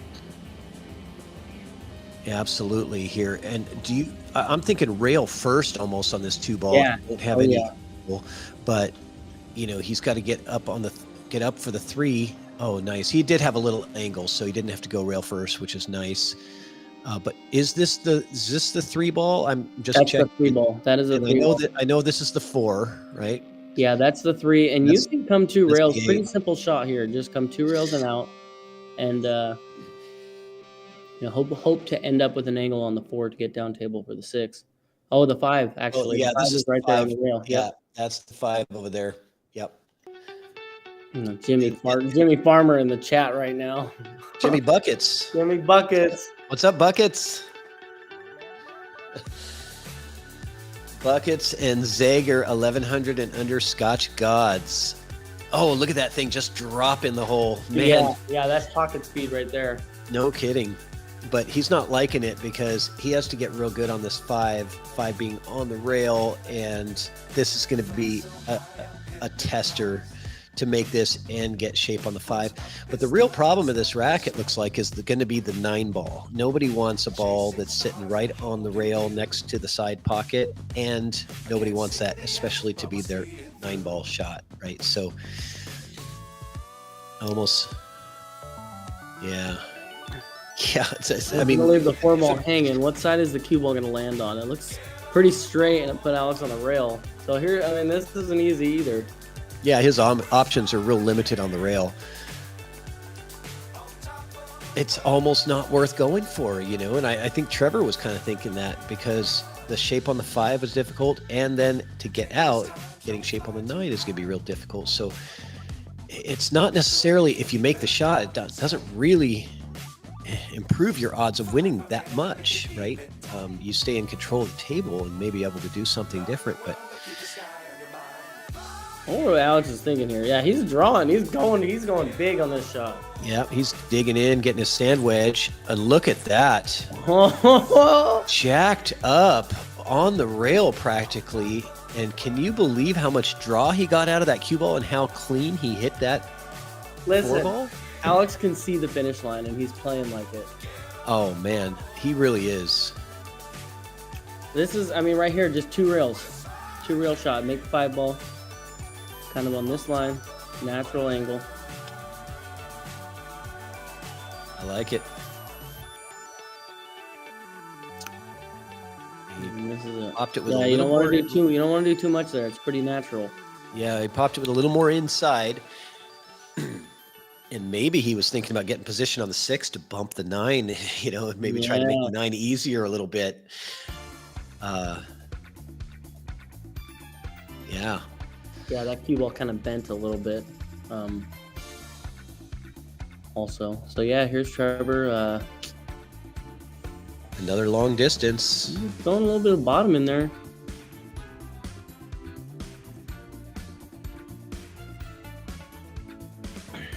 Watch out, ball. He's safe. And that 8 ball is big right now. Yeah, I don't think you're going to really avoid the 8 ball here if you're cutting this 5 into the corner. If you can really stroke this and kind of bend the cue ball. Well, we've seen him do that, and here he is. Yeah. He's putting the big-time draw. Bend the cue ball and then shoot back over for that 6. I saw him do this a few different times. He puts an incredible amount of stroke into that ball. He's got a very good stroke. Just off the mark a little bit. He had to be very accurate with that one because of the speed that he's hitting it at. Yeah, and you want to give the cue ball time to bend. You don't want to hit it too hard and too punchy. You really want to stroke that shot, give it an opportunity to really bend on that line and then start coming up table so that left English will catch, especially with a newer felt.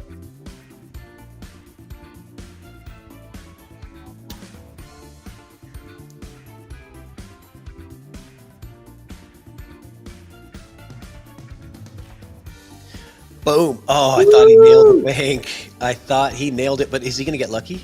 No, he's not. No, not really. He struck out a little bit too. Yeah, I mean, this rack is going to come down to who can figure out the 9 ball, right? I mean, they're getting long distance shots at the 5 over and over, but it's almost like there's not a huge incentive to. Well, I know there is. I wonder if, I mean, because these guys really let their stroke out too. Like, I wonder if the mentality here is, I mean, Alex is shooting pretty confident, I feel. Trevor, I feel not so much. He had a shot on a 9 ball earlier and missed it pretty bad. So I wonder if Trevor's taking advantage of this opportunity, the 9 like that, letting it stroke out. Because like I was saying, like, this is it. This is the final stretch, and Trevor's down 21 racks.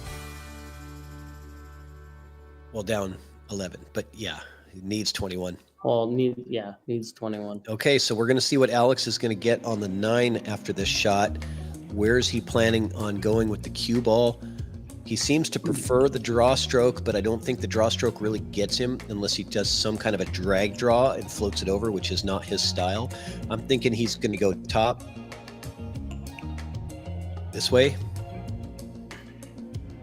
I think he's going to leave himself What do you think? I think he's going to leave himself somewhere in this area. I think he's going to follow. He's just going to natural roll and come 2 rails and roll out. Because I think that you can get a cue ball in here and not scratch. I think that you can hit the point. Yeah, I that's know why me personally, like I would feel comfortable shooting from somewhere out here. I don't think I'm holding it though. I think I'm going to go 4 rails for position on the short side of the 9. But he's putting a little draw on this, so he might be doing the drag draw. Nope, he is going 4 rails with draw, and that's going to leave a difficult tester for Trevor. He can back cut this, I think. Difficult. You're going to lose the cue ball a bit. These are shots you could easily scratch on.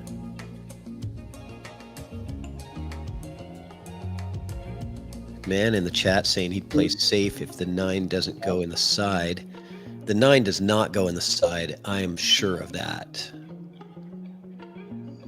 It banks. Trevor's in fact, safe here. Yeah, I don't blame him. I like that safe too. In fact, the bank on the 9 is probably the easiest way to pocket the 9 ball. Leaving the cue ball, leaving the cue ball somewhere up in this area to have a nice, easy reverse bank to the other corner. Either of these players can make that at a high percentage. I think that's easier than trying to leave yourself flat on the rail here or here, right? You want to be mid-table is so much easier to get to. But you got to get a look at the 8 first. And what's this? What do we have here? Okay, so now if that 9 was... If this 8 passes the 9, this is trouble for Alex.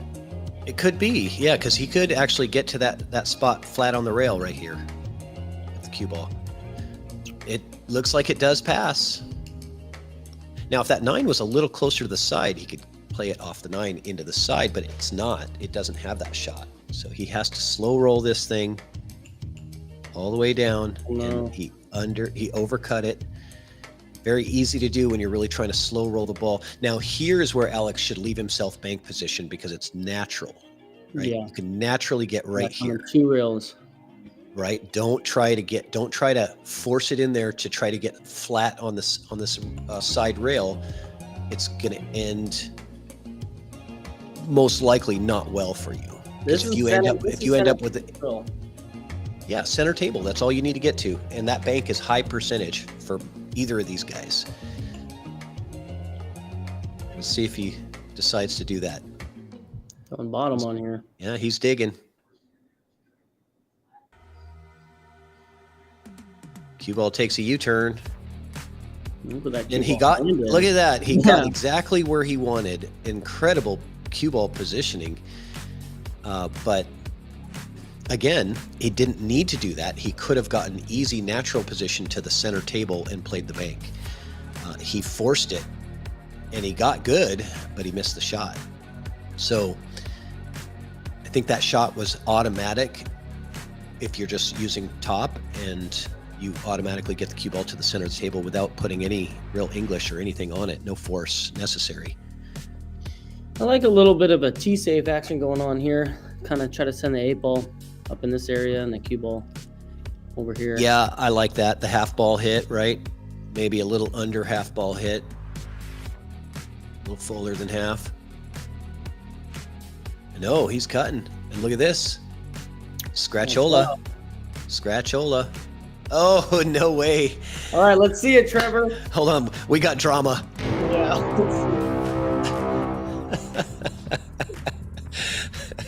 I love the soundboard.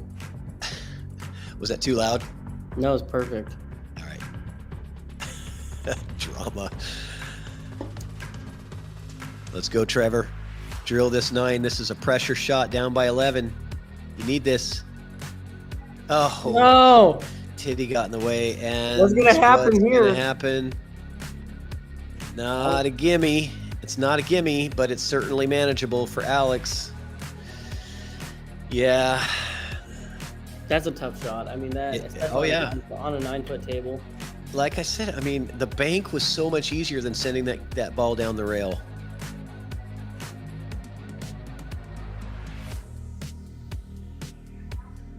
But both of these guys were setting up for the down the rail shot. I like top left here, the top or top right corner pocket. Do you? Where I the like dollar top. bill is up there? Yep. It's the money ball, money pocket. Yeah, you already got the money there. Safety middle diamond, McMahon said. Safety middle diamond. Oh, okay, I see it. Yeah, just play the 9 just down here to the center diamond.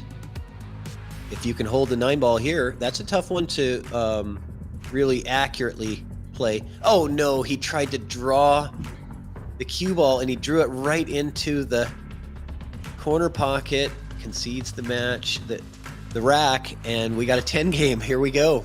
80 to 90. Trevor with 2 in a row now. He was down 12. And you got to tell yourself at this moment, I only need to win 1 rack, right? That's all you need to do is just win 1. And then after you do that, you just start over and I just got to win 1 rack. And that's how you come back. You can't think about it as I need 20, Yeah, we are talking about a little bit earlier about the control, man. You just get yourself control of the table, get feeling confident and comfortable, and just play. That's all you got to do is just play smart. Hey, so tell me about this Scotch tournament between you and with Yeah, you and Buckets. I see Jimmy going off in the comments. Yeah, Colby's did an 1100 Scotch this weekend. Oh man, so it was at Colby's, and we didn't get to. That's why we didn't get to watch it. Yeah. Oh yeah. Okay. Not had EvoSports. Okay. Anyway. Yeah, dude. Just thought I'd point that out. No, yeah, thank you. Oh man, it was a fun. I'm trying to like recoup on what happened like in the beginning. How did we? Oh yeah, we played Terry. I forgot his last name. Terry something and Kyle Seltman in the first round, and we were down like 4-1 or something like that, and we ended up coming back and winning that match. There were only 8 teams in this tournament. It didn't get promoted very thoroughly. It's only 8 teams, but they paid out top 2, and yeah, he's talking about the clutch. I had some clutch moments. There were like 3 on the 8 ball. There were like 3 back cuts. I had like the 8 ball here, and the cue ball was like over here or something like that, and I back cut it into the bottom right corner to get shape on the 9. Nice. And I made all 3 of them. Yeah, we had a great time. We played really well. Window, and he gets it. Look at that window. I mean, how perfect did he have to be to get this window on the 3? Yeah, that's a small little window. Seriously. I mean, seriously. He's up top, so he can naturally roll this and get shape on this 4. Yeah, but he was playing for that window. I mean, that is really tight position. And this is what I was saying earlier, pockets. Man. After that break and run to get to 90, like the way he ran that out, like it was quick, it was confident. Yeah. So he says, "I got this window. It's nothing." Yeah. He's given up a couple of racks, but it doesn't seem to phase him. Just go right back to work.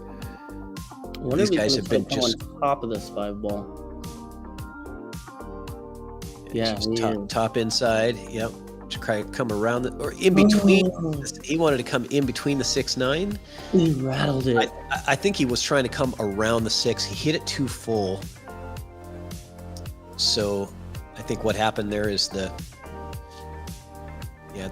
English kind of got him. The deflection, hit it a little bit too full. No, he hit it too thin now that I watch it back again. So he might have been trying for that window between the 6-9. So good opportunity for Trevor. He is going to have to get his shovel out and dig this ball out of the pocket. I always call this like the sand wedge shot, right? It's like you're hitting a ball out of the sand. There's nothing you can do but you draw. You can kind of pinch the 2 in the rail and come. It's the 4. Hit it hard. Where's my straight line? There we go. We'll come out this way.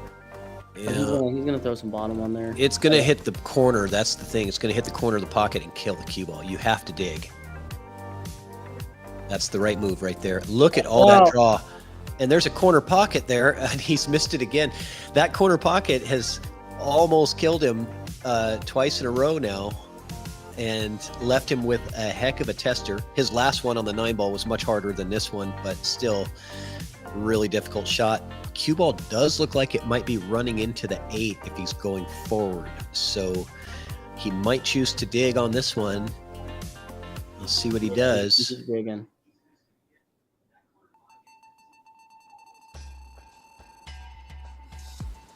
Yeah, rattles it.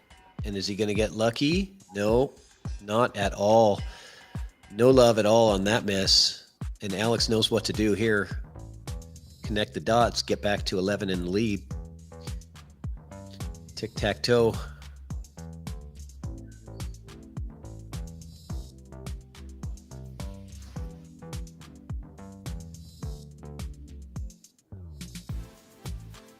Uh-oh, 8 ball. Oh no! Drama. Pulling out the short stick. This is a simple jump ball, and if you jump this ball and roll forward, it's natural to get on the 7. It is a simple jump. Don't do too much. You have angle, so your cue ball is naturally going to want to come in this direction.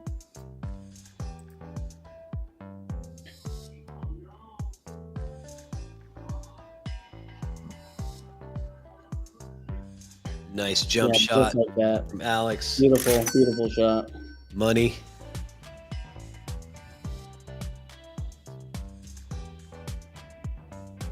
Sets it up nicely for the 7 too. Couldn't have hit that any better.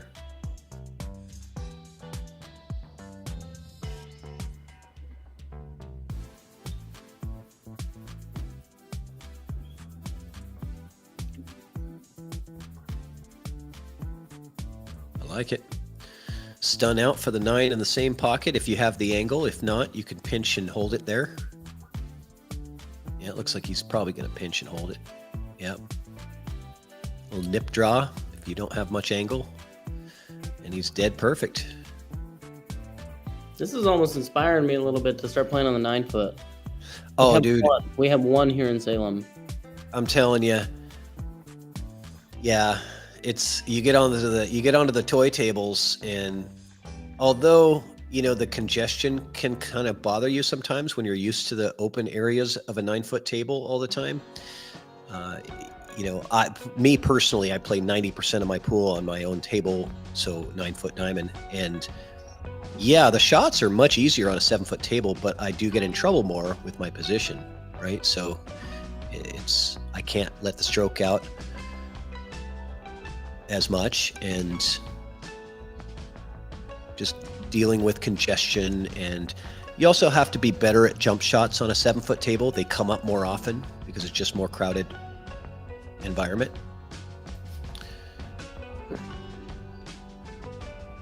So nothing down here. And nothing to shoot at either. That 1 is not really available, so I would assume a push out is coming. The 9 ball ended up on the rail, on the top rail over here. Keep an eye on that, because that's, if it doesn't get moved, it's going to be a similar situation to the situation we saw 2 racks ago, where it's just going to come down to that who can get on that final ball. So he pushes out, and Alex says, "I'll take it."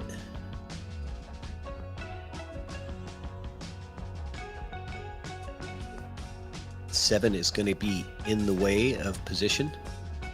Yep. I knew that 7 was going to come into play.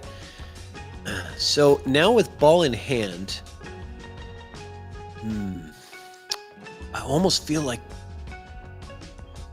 do you try to make the 9 easier to shoot later? Like maybe try to run into it somehow? I think he's kind of looking at that. Like, I mean, obviously you're not going to play the 2 off the 9 because, you can do it right now because the 3 is right there. Because the 9 is this far off away from the side pocket, it's not that bad. It's not as bad as it was, because you could be out here with the cue ball and still make that 9. Right? Well, and pay attention too to where the 7's at, because the 7's going to take you to the 8, and if you can get yourself from that 6, either somewhere in this area or somewhere in this area. Sure. You can play pretty well on the 7, and then you can just roll the cue ball onto that rail. I think he's going to go for it right now. I agree. With you on that. The 7 to the 8 to the 9 transition is pretty nice. So I don't think you have to bump the 9. It would just be unnecessary to try to make it a little easier. The 4 to the 5 is a transition that you need to look at, because the 6 is kind of in your way of the natural sort of that 3 rail position. if you're going to go from the 4 to the 5. He's left himself pretty straight on the 7, which tells me that he's going to try to draw this cue ball back to where his body is. Watch outside pocket. And he did have a little angle. That's what kind of threw that cue ball over towards the side pocket. But he's got himself an opportunity, which is what he wanted. This is a bit of an easier shot for a lefty than it is for a righty. So if you can switch hands here, this is much easier. You always have to think about that on a 9-foot table. Now, Zach, do you shoot both right and left hand okay? Or do you always have to use a bridge with your offhand? I cannot draw left-handed. Okay. But I think, I can make balls pretty decently with left-handed. I'm working on starting to implement more English when I do it, but I do not do it often.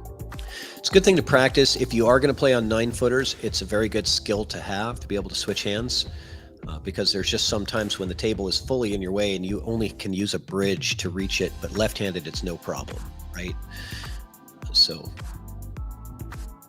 that's going to miss, and that's going to leave Alex another open opportunity. So another 4-ball out. Last one was a 5-ball out, wide open. This one's not as wide open only because of the 9. So let's see how he chooses to get on the 9-ball. Again, it's not as difficult as it was a couple racks ago. Did it get moved, though? I was going to say, yeah, I was just looking at that. I think it moved. I think it was more over further. Yeah, it was further away from the side pocket. It must have gotten bumped at some point where I didn't even notice it. Somehow it got closer. Oh, it did when he was going from the no, not the 4 to the 5. I think it was a little before. Yeah, no, it did get moved actually.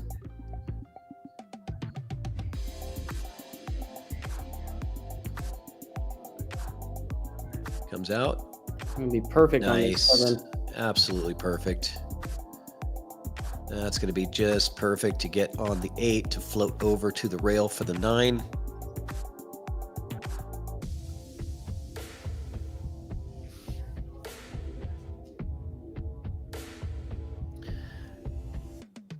And I got to wonder what it feels like. I've never played a race to 100 with anybody.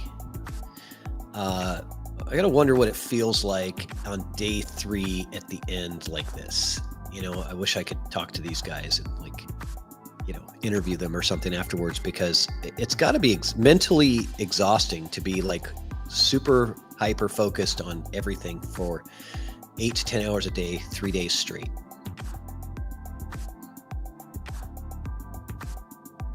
Well, you can always tell Trevor to log on right after those set. I guess so. Yeah, that's true. Couple interviews. That's actually not a bad idea.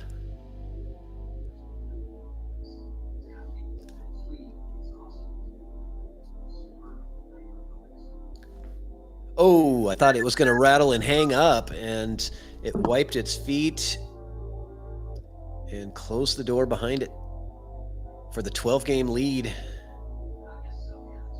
So, man, we're just as Trevor gets 2 to make it only 10, immediately Alex gets 2 more.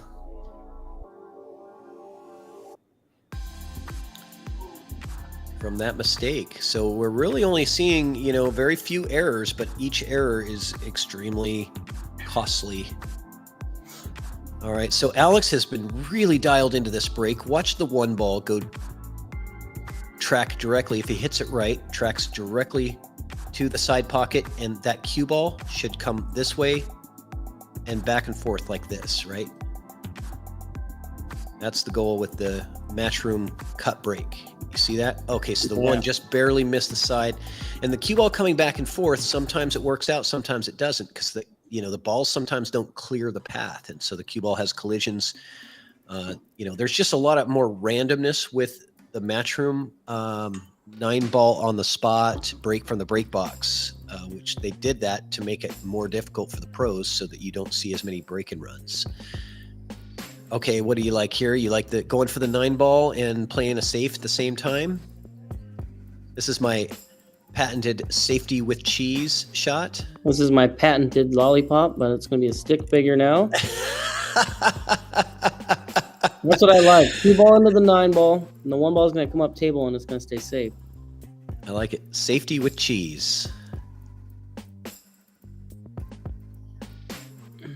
He did not get to your stick man. A little harder, yeah. Yeah, he fell way short of your stick man, and now Alex with a chance to play the safety with cheese. Oh, right? yeah. Here we go. I mean, I'm playing this 2 rails. Yeah, you got to get that 1 ball out of there. When you put that. I'm going 2 rails with that 1 ball, and that's going to put the cue ball hopefully down in this area, and the 1 ball maybe stuck behind the 6 somewhere if you don't make it. 2 rails, boom, just like that. Look at this. Where was the cue ball? That was pretty much here? it. Yeah, exactly where I said, and the 1 ball was fairly hidden too. So that was a really good shot from Trevor to make it a 13-game lead. He's only 7 games away from the finish line. Man, that was a heck of a shot, by the way. We got to give him a round of applause. Nice shot, Alex. So what's going on here in the comments right now? Jumping on a 9-foot is fun. Nice long-distance jumps. Can't wait to jump like crazy on Patrick at the chop. Yeah, that's Andrew McMahon. He likes to chat. He's chatty. We call him KW. Well, I think you're going to need to, when you play safe on him, I think you're going to need to kiss up on every ball you play safe behind. I always try. He jumps exceptionally well, so you definitely have to tie him up to a ball. He doesn't kick very good, but that's because he doesn't need to. Well, I mean, if you can rely on your jump shot all the time, you don't develop those kicking skills that are necessary sometimes to have. Yep. So you got to be well-rounded. Okay, 1 in the side. No, he missed it long this time. And No a dry shot break. Maybe. I think he's got. You may be able to go rail first. Yeah. You can go rail first here. Yeah. Maybe with the camera angle being a little bit off, it might. Yeah, he's looking at it. It's pretty close. Rail first. You like that? Doesn't that take the cue ball takes the cue ball into the drink though, doesn't it? Well, we're about to find out. No, you didn't have to go rail first. So no worries. And the 2 does play by the 7. However, the 3 ball down here is going to be difficult to get on 2. If you play the 2 in the side. The 2-7 combo and sends the 2 down for another opportunity to get on the 3. Or the 2 down, yeah. Yeah, or the 2 in the corner. But he can't, he's on the rail, so you'd have to kind of put some draw on this thing. So that makes this shot really difficult. He's not digging, so where's he going to go? Safety? No, he is playing it down there. Oh, nice shot. Just with spin, that was a well-played shot. I thought he would have needed to play some draw on that to get down to that position, but I think he just did it with outside spin. And a bit of an angle. The 6 and the 9 are big here as potential blockers for the cue ball. Unless you can hold it. He is trying to hold. That's hard to do. Easy to hang the ball when you're trying to hold it like that with a ton of inside. He came about as close as you can come to being able to do that.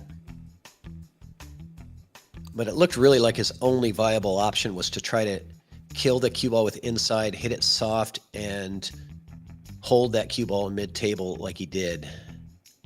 Because going down and back with that 6 ball there was really not a good option. This is going to be a 5 ball getting in the way. Yep. And I don't think this is jumpable either. Well, unless you're better. Yeah. I mean, the ball's so close. He might only have to go over an edge of it, but it's just, you're going to be landing, you're going to be landing like here. And then, and then it's going to bounce, right? If you actually, do jump that. So Really hard to behind the control it 7. after the bounce. He's going rail first behind the 7. Misses it. Watch out, 9 ball. Oh, 9 is going to Watch dress up. out. It's going to dress up, and that's going to be an easy 4-9 combo for Trevor. He's going to take it right away. Why not? He's like, thank you.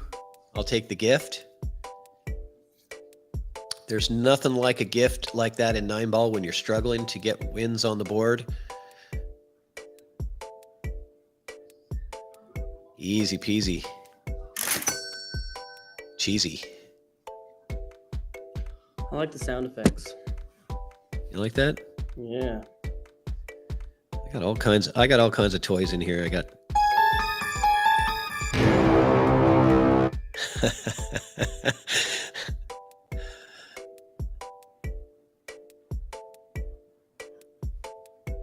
This is Evo 2.0. Sorry, Zach. You haven't upgraded yet. I haven't gotten to the 2.0 yet. You need an upgrade. Remote commentary with sound effects.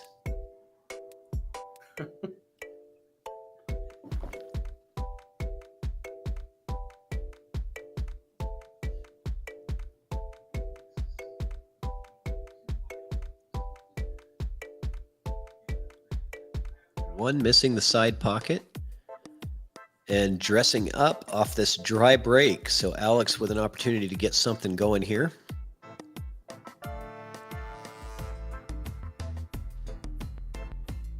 What's he going to do with the 2 ball? Yeah, the 2 ball is touchy. I wonder, I don't think he has much of an angle on the 1. If he was below it, he could kind of come up into this area and play safe. But I think it's pretty straight. Yeah, it looks pretty straight to me. I wonder if he's looking at trying to catch the window with the cue ball, roll forward with the cue ball, try to catch that window between the 8 and 9 and play the 2 in the side from there. I mean, that's risky. It's not a real big window here to get to, right? I mean, you've got this area to be in. That's not easy to get to. It's very small. You're coming across that. Yeah. You know, you're crossing the T. Almost like just playing for this bigger window and either taking a bank or playing a safety on the 2. He looks like he's gearing up, so maybe he has an angle here that where he can stun it over. He's going to power draw it back. Look at that. What a stroke. The power draw. Love it.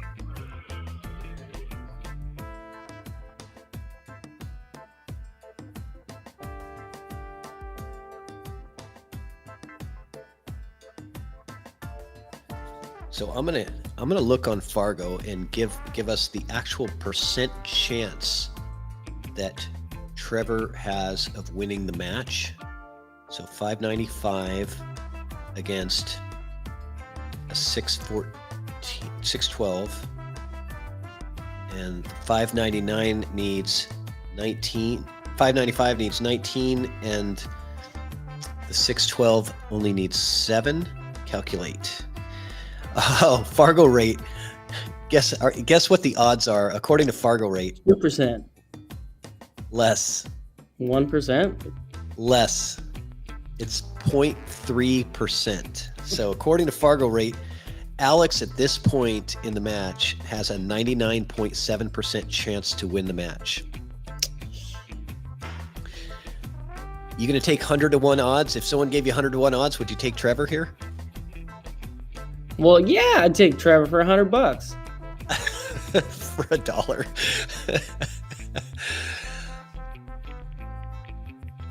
That's 10 grand if Trevor comes back and wins for 100. Yeah.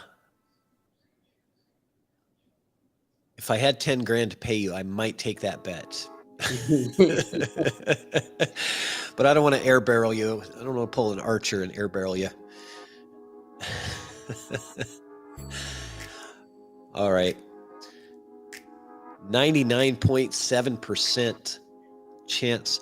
So we are going to be upgrading the EvoSports scoreboard. This is insider intel for you. All right. And we're gonna add these Fargo rate statistics in there. So this will be when we implement it, so it won't be right away, but we are going to be making some scoreboard changes to where when you log in with the app, it can automatically connect to your Fargo account and display on the scoreboard your real-time Fargo rate, and then even calculate your percent chance to win as the match goes on, right? Right, I like that. Yeah, I've seen a couple matches where they have those percentages. I like that. Yeah, a lot of people do. And it's fun for, sweat bets and stuff like that, because it's like, oh, yeah, 5-1 or, whatever. But, Alex faltering here. You want to take that bet? I got $1 to 100. I already said no. I was thinking maybe 50-1 might be, I might consider that. Well, I got $1 right now. It's right in front of me. 50-1. I don't want $1. What does $1 get me? You can't even buy a cheeseburger anymore for $1. Buy a lollipop. You don't even have $1. The dollar menu is $2.99 now. Come on. Buy a lollipop.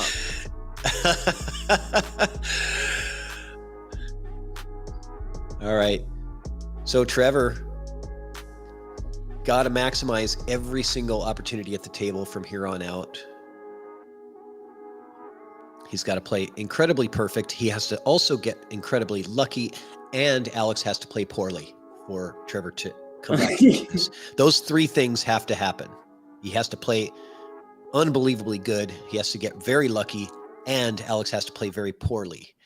Those are the only ways. If all three of those things happen, those are the only way that Trevor comes back. What does this bank look like? Nah. It gets you better position on the 6, but that's for sure. A lower percentage shot. He's got to be considering it just because of the position. The 8 ball and the 9 ball are in your way. Drifting up a little bit this way. Yeah, I think the bank is not a terrible shot here. Right, because the natural 3-rail path, if you're going to the side without the cut, if you're going to the side, the natural 3-rail path is blocked by the 8 and 9, right? That's what you really want to do, but you can't. So I think he has to bank. And he misses it. Yeah, good call there, Zach.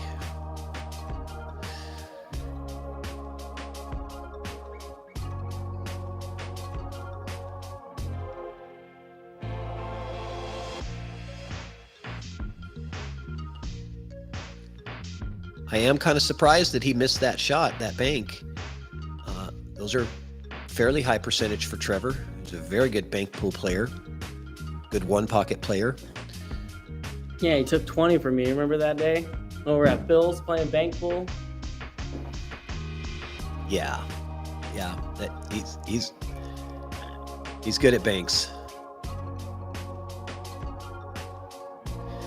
There's certain guys that you just, if you're going to get into a bank ring game with, you're going to be donating. Trevor's one of those guys. I would put Joel Peck in that mix, as well as Summerfield and several others, but they love banks and they're very good at it.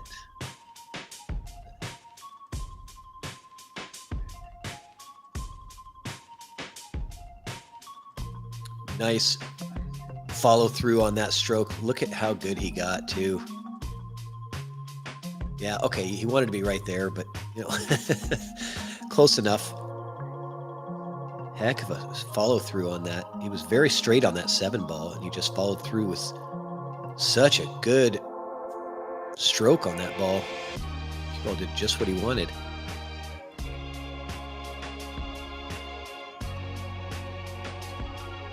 Gotta say, as good as I'm seeing Alex play this weekend on the 9-foot diamond with 4 1/4-inch pockets, makes me not want to match up with him early in the bracket in Lincoln City.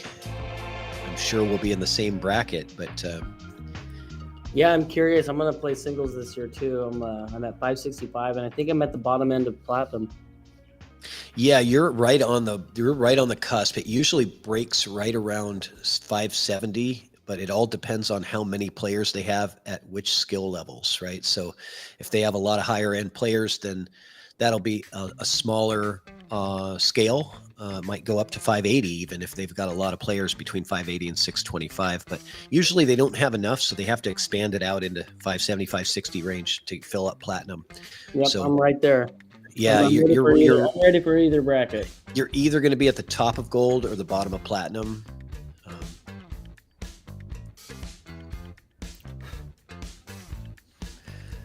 And I will probably be in platinum, being a 577. I don't think it's much of a shot for me to end up in gold. All right, so the 1 ball in the side and the 2 ball blocked by the 6.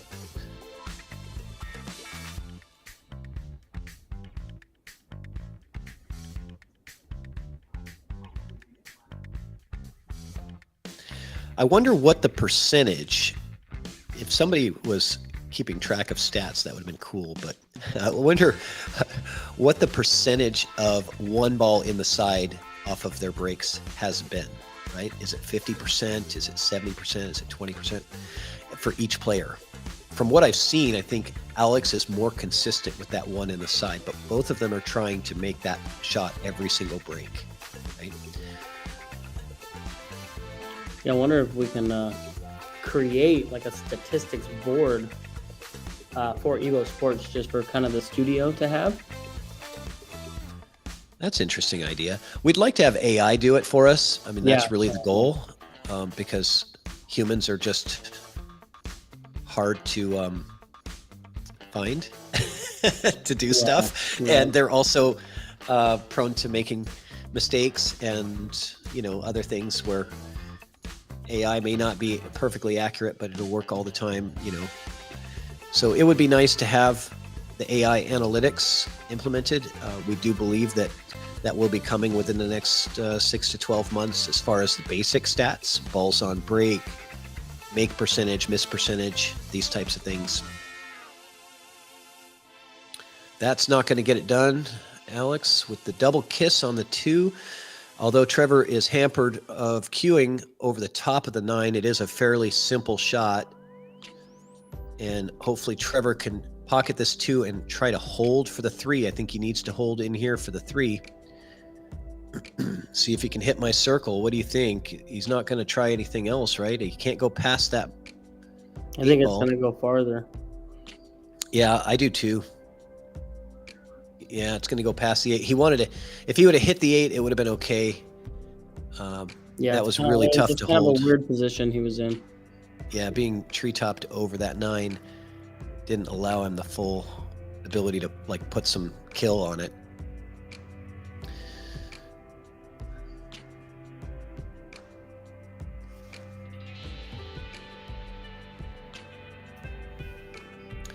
All right, is it time to share? It's time to share the stream out there. Maybe people want to watch the end of this thing, so I'm going to share this. Oh, sorry. I didn't mean to hit that button. That was my fat finger. There's no drama. Uh-oh, that was drama.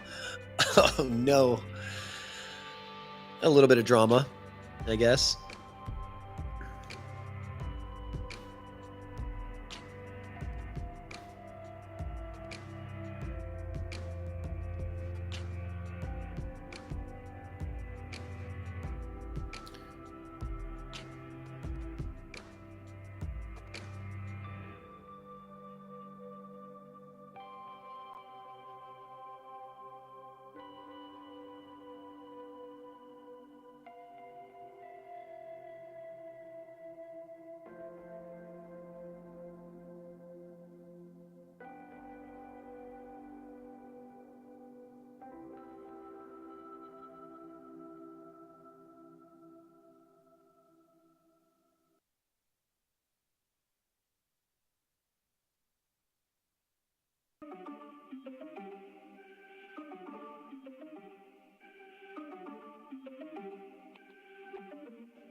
All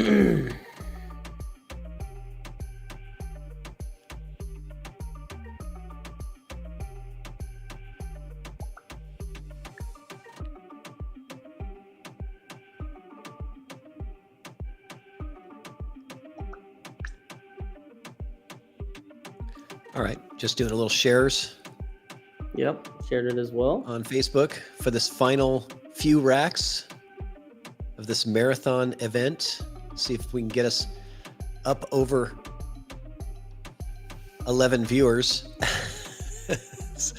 Most of the weekend, though, I've noticed it was like 3 or 4 viewers because it's like, I mean, Raised 100 is yeah, it's like, okay, I'll come back in 24 hours when it's 95 to 90 or something, they want to watch the end. Well, this is the end, coming down to the end. Alex only needing 5 now. Finish line well within sight. And let's update the statistics. I will tell you right now, if Alex needs 5 and Trevor needs 19, now it's 99.9% chance. So 1 out of 1,000. That's 1,000 to 1 odds.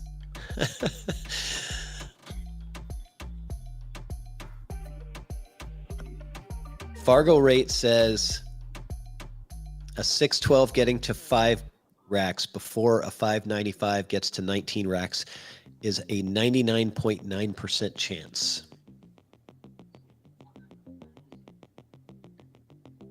Cue ball needs to slow down. Yeah, no, it's good. I think this 1 will pass this 4 ball. Yeah, oh yeah, got plenty of room there. Not sure that he wants to take that shot on, given where the 2 ball's at. Big Boy in the chat wants to know what's in the middle. This is $1,000 in the middle. 2 buddies grinding it out, preparing for the Matchroom event next weekend at Ox Billiards in Seattle. There's a WNT Matchroom event happening, and these guys are grinding it out all weekend to get prepared, playing Matchroom rules and putting a little something in the middle. $1,000 in the middle and a race to 100. What is that like when you break it down? Is that like $10 an hour? You might make 10 bucks an hour, It's minimum wage is what it is.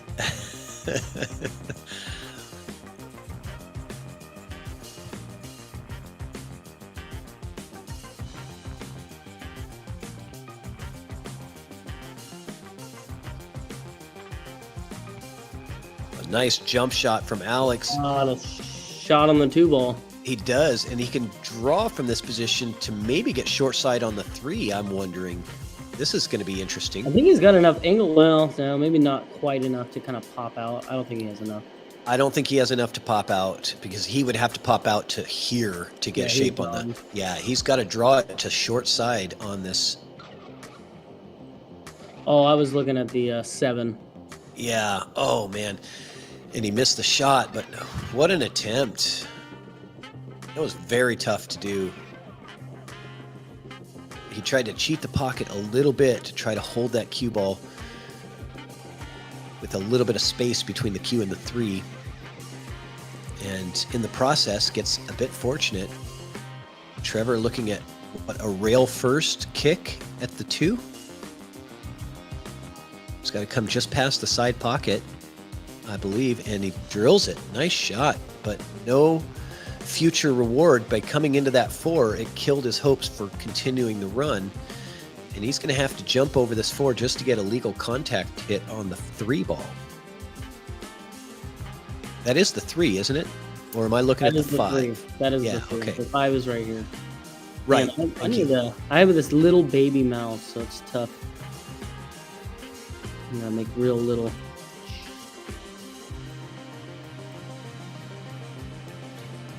So jump shot to get the hit, and hopefully he gets a little bit of luck. Let's see. Hopefully for him.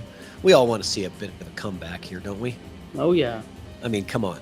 No matter who you're rooting for, I'd like to see a I little want bit some of drama. I got drama. Is that enough for you? That's some drama. Manufactured drama.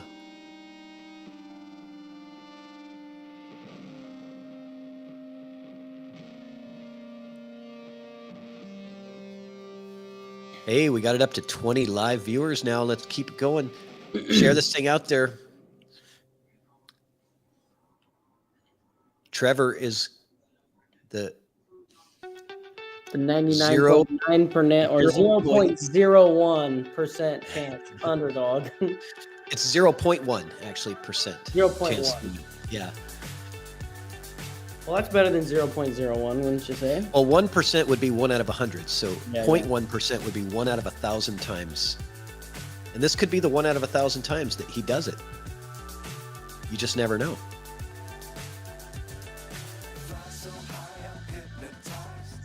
Anything could happen. What's up is down, what's left is right.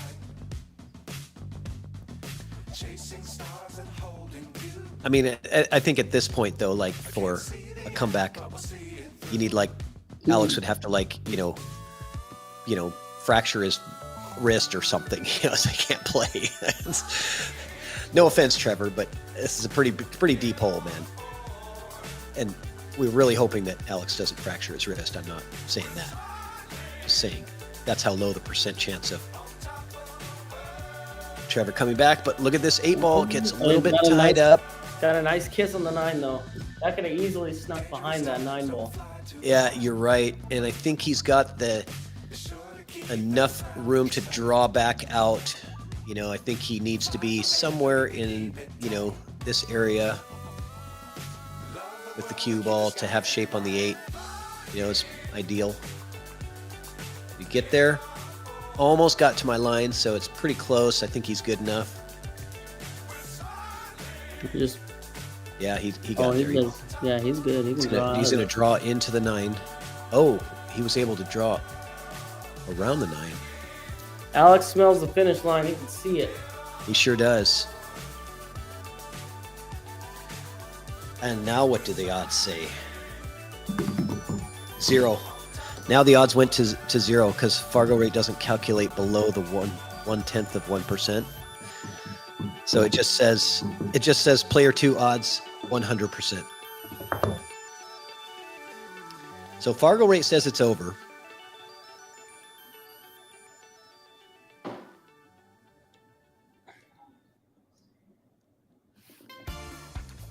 But Trevor doesn't. Nope, Trevor's in this. Here we go. Yep. Let's see that one on the side here.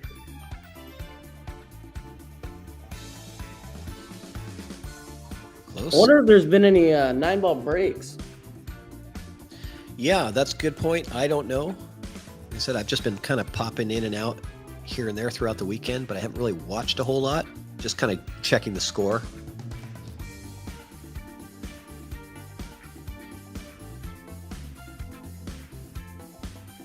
Oh, Triple G says he took Alex -7 just to light a fire under Trevor's ass.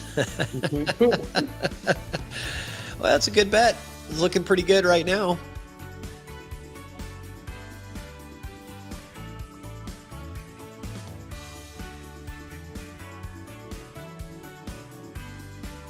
Nice safety. 6-ball contains it, I think, but maybe there's a line. No. No line. No. He might have a line to kick, though. But look at that 7. Right. How about a... You think? Is he queuing up a jump cue? And then just a jump kick and stick. A little crazy. I like your jump drawing. That was pretty good.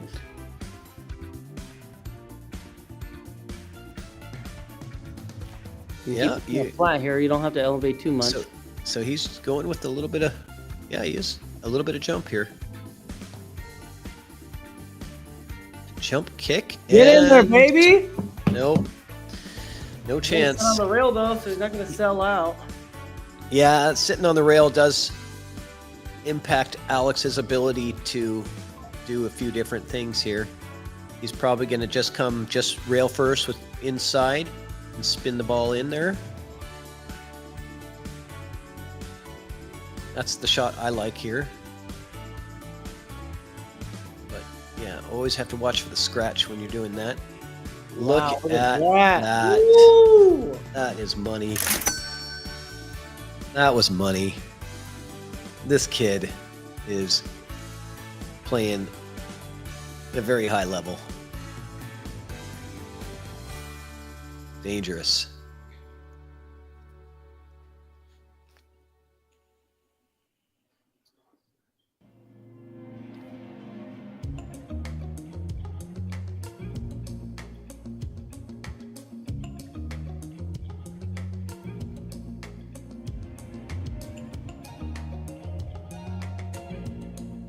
So cue ball on the rail, didn't want that, but he's got a nice natural line to just slow roll this ball to the pocket. Hold for the 6 in the top left.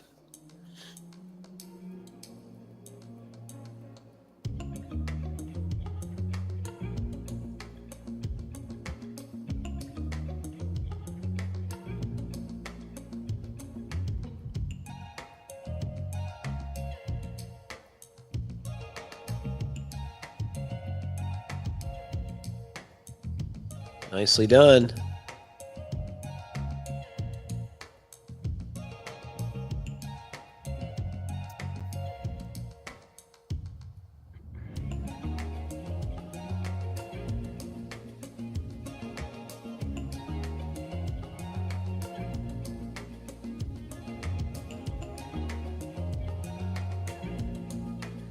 And he's controlling this cue ball just really, really well.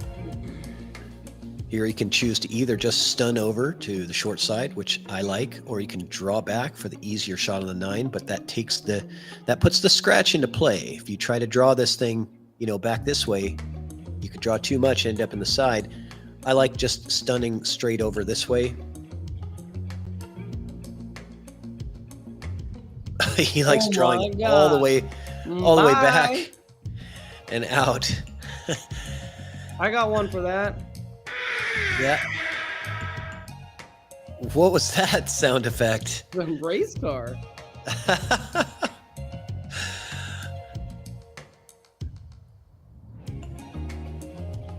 Down it goes. I got like the Evo 1.5 going on over here. Evo 1.5. Alex only 3 games away from the cash. The cash.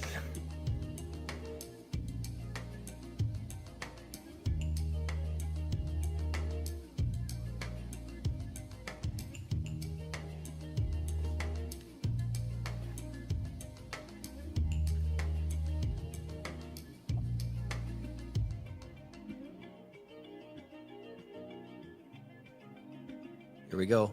One on the side. Boom. I thought I knew he was going to nail it that time because he was just, he's missed it the last couple, and he's the kind of person that just makes those little micro adjustments. What are you drawing up for us here? It's kind of tough to hit these on a 9-foot table with the distance, but if you can just get it to where the cue ball starts sliding and you kind of float over, I think you can get yourself on that 3. Yeah, I think you can as well. He's trying to go through he's traffic. He's going to run into it, and he's going to hook himself. Yeah. I think he decelerated a little bit on a stroke to try to hold the cue ball, and that made it just not grab as much there as he wanted. I can't imagine, unless he was trying to run into the 9 instead of the 7. I think that's what he was looking for. Just run into the 9 and take your medicine on what you get on the 3, but he ran into the 7 instead. Foul. Ball in hand. It's ball in hand. Or give Trevor his 0%. He's got 0%. Less than 0 now, because that was when Alex only needed 4. Should we text him and say Fargo says you have 0% chance of winning? Maybe that'll fire him up a little bit. Maybe. I don't know if it's going to matter, though. I don't know if it will. The way Alex is playing, I mean, Trevor's not even getting looks now. Look, he got saved here. I mean, from what I've seen Jeez. too is Trevor has been, or Alex has been getting some rolls on shots he's missed. The last, I mean, a couple racks in the last 20 or so. Yep, those will all even out over a long race to 100. I mean, this is rack number 179. So the rolls do even out, but it does feel like that way sometimes, where one guy gets all the rolls for a little while, and it sucks when it happens down the finish line too. Oh yeah. But you know, Alex is playing exceptionally well today, no doubt about it.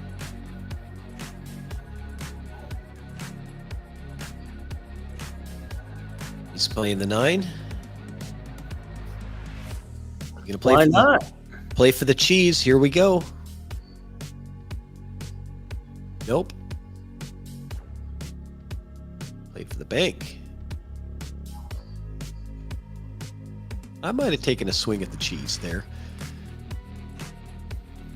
Well, I mean, you're sitting at a 100% chance to win. Yeah, why not, right? Exactly. Well, he doesn't know that. He does not know that. He doesn't know that the Fargo says 100%.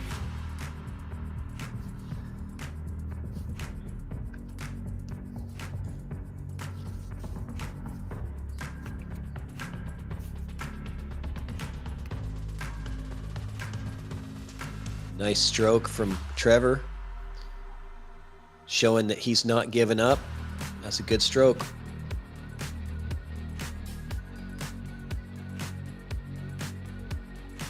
One game at a time. Climb back into this thing. It was 80 to 90 when he got to within 10, just, you know, maybe a half hour ago. It was 80 to 90, but man. Oh no, Trevor trying to slow roll that thing and really hold for the 5. Misses the shot. That's frustrating. That is frustrating. But Alex is going to have to play safe here. I think he's going to try to get behind the 8 with the cue ball. Oh, he's going to kick at the 4. Okay. So giving it back to Trevor with ball in hand.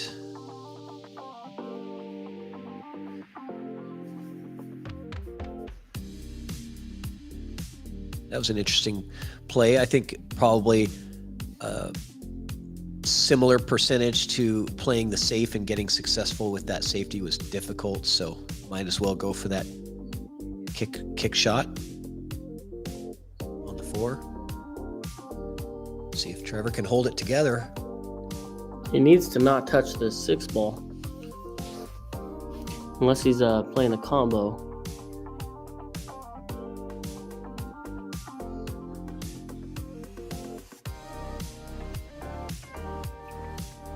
I think he can cheat the pocket a little bit here. But he may not need to. He may just be able to roll up.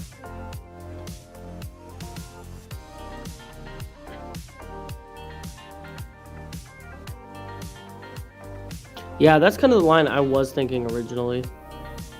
Yeah, that works. It was natural. And this is also natural. To go 2 rails, shape for the 8 ball.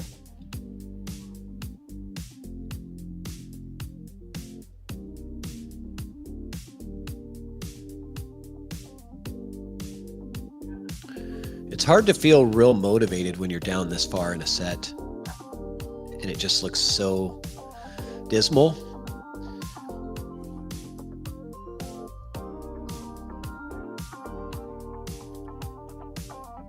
It's hard to be motivated to give it your 100% best effort.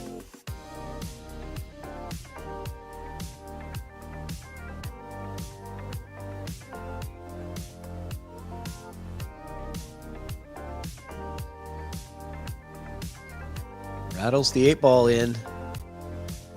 It's perfect on the 9, but that 8 could have held up.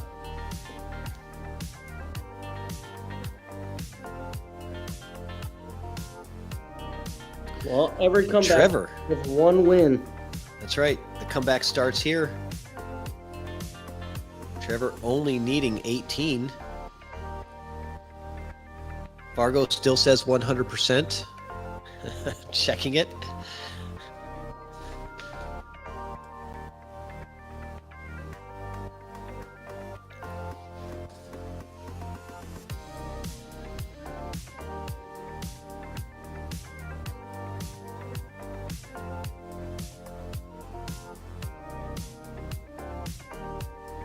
What a grind. 3 straight days, 8 to 10 hours a day.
So push out here. I feel like if I'm going to push out in that situation, I think I would have rather tied the 5 and 4 up just to create problems.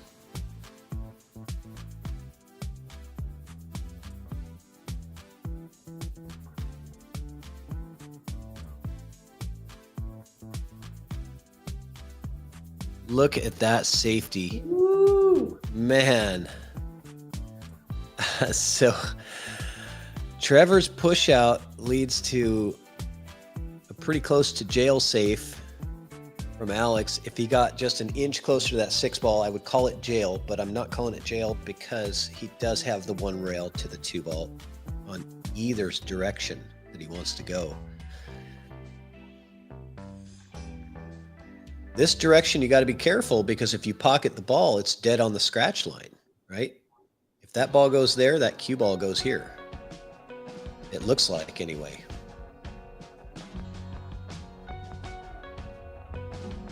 But if you can get behind the 7, well, I like it. Containing a little bit. Maybe not though, because this does lead to position on the 3 ball. It's a tough cut, but it can get your cue ball 9 feet down table for position on the 3.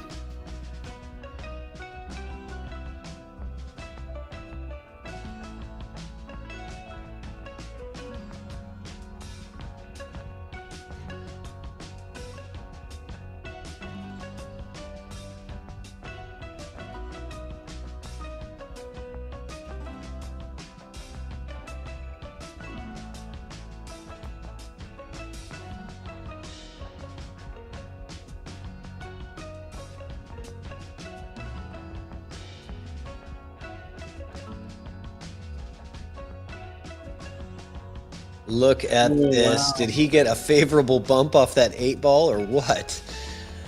I mean, that's how you get perfect shape on the 3. You just bring it down and clip off the 8. And I wonder if the 8-9 is I was wired. looking at that. I don't think it does. I think it goes, Well, it's got enough space between the balls that you could manufacture the combo there. The problem is getting the 4 to the 5, right? It's that's the challenge to get out of this rack, is getting on the 4 to where you can get back to the 5. And this is a good angle here because now he's got that back and forth kind of movement. Yeah, exactly. Just like that. Exactly like that.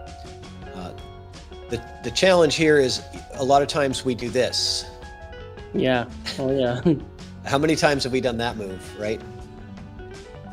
Oh, he checked it up. So that had some spin on it when it grabbed that second rail.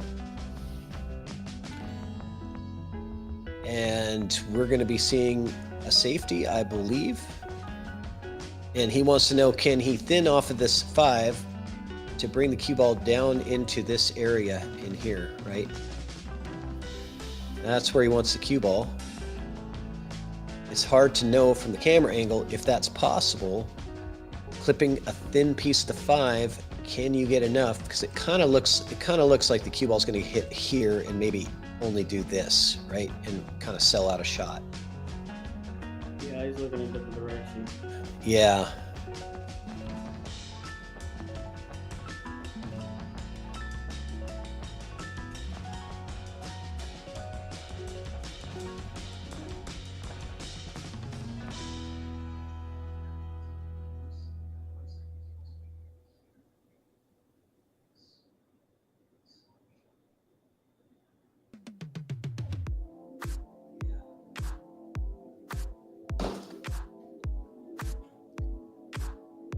Where is he going to hide the cue ball? That's the question. Behind the 7? No way. God, that was a heck of a try. And it was kind of two-way. Like if he doesn't make it, he's only selling out the bank. But if he does get behind the 7, that's just genius, right? To clip that side and come around 2 rails behind the 7 would have been crazy.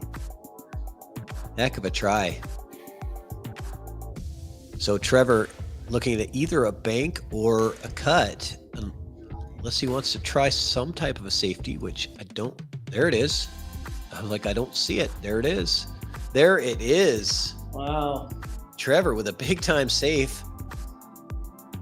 Coming 2 rails for position right into that little pocket. And this is tough to jump because you're hampered by the 6 ball.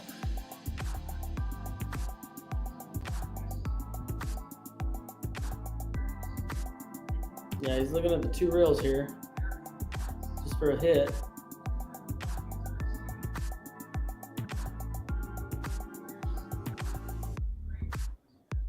Yeah, I like the diligence of both of these players, not rushing anything, even though it's a super long race and we're down to the end and it's, you know, they're still playing the same as they were on day 1, like their same pre-shot routine on almost every shot, which these are nice kick shot. These, oh my gosh, look at that. Look at that. It's all the way back to that window. I mean, talk about a roll, but I mean, it was a good hit though. So good things happen when you hit the ball, right? We can talk about luck all day long, but he made a perfect 2 rail kick to get a nice full hit on that 5.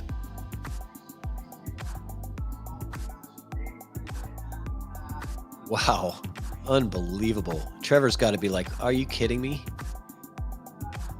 Oh, and look at this kick shot to the side.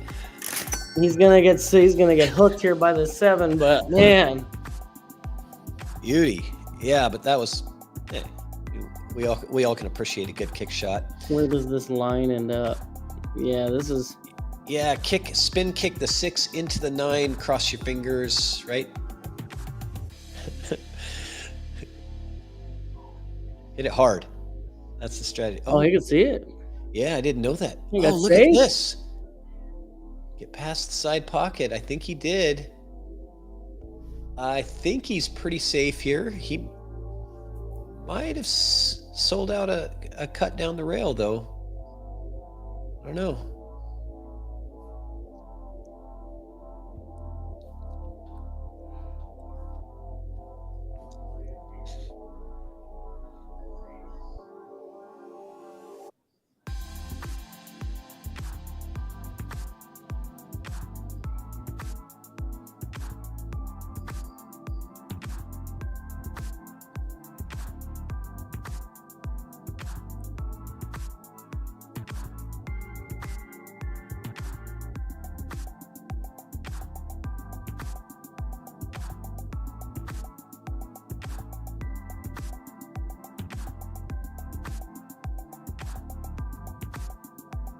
Wow. He.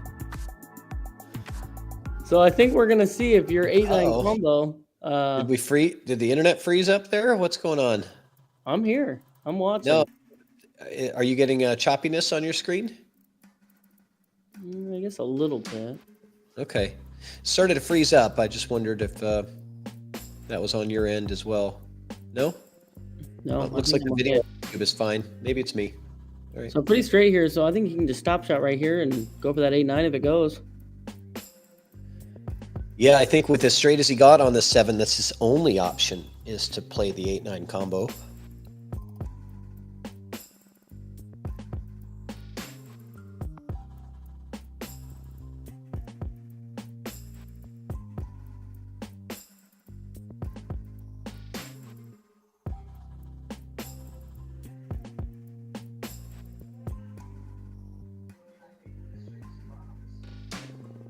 Wow.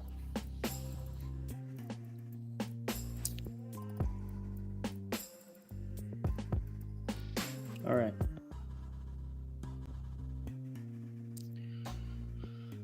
So what's he gonna do here, Trevor? I wonder if he's gonna.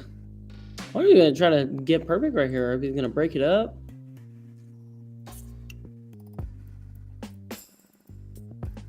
Yeah, right in that. Perfect. Yep. Right into that spot.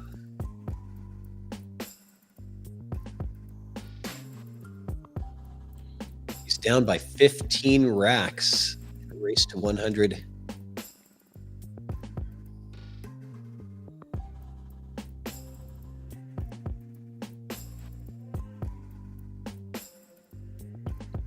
He's not quitting.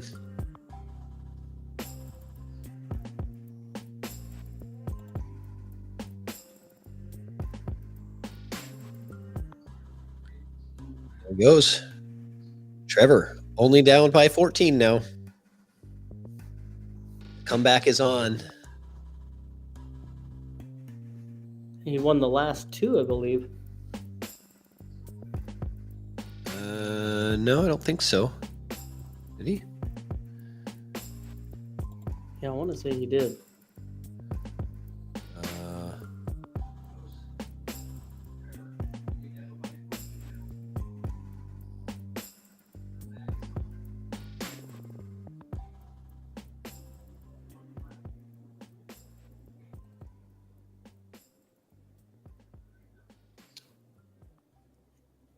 Yes, he did. You're right.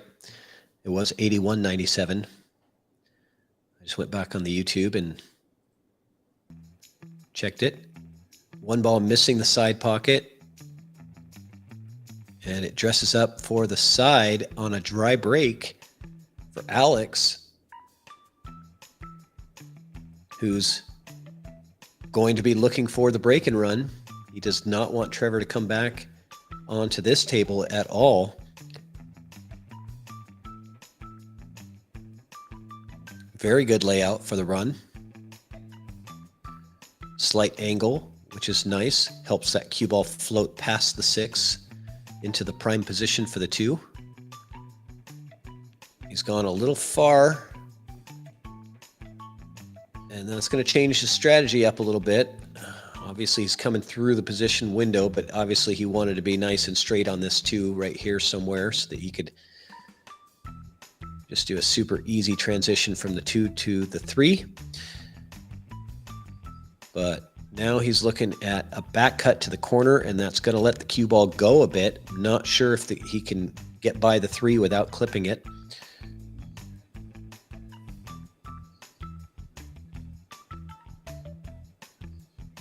I wonder if he's okay, no.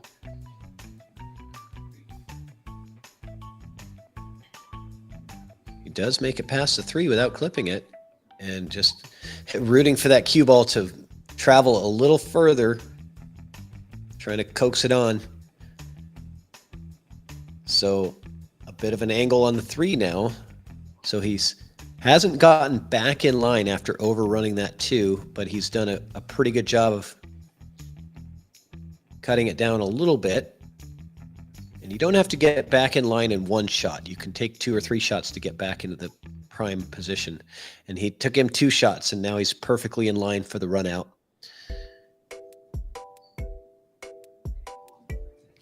Well played.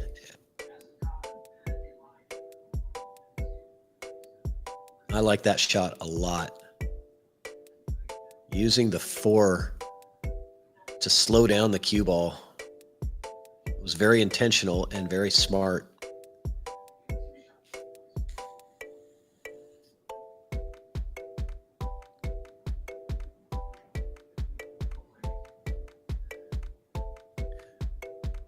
What do you think the odds of Alex running out this rack are here?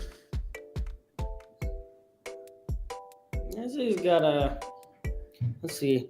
8-ball's a little tricky. I mean, I don't know. I'd give it, I mean, I want to say 40 and I want to say 60.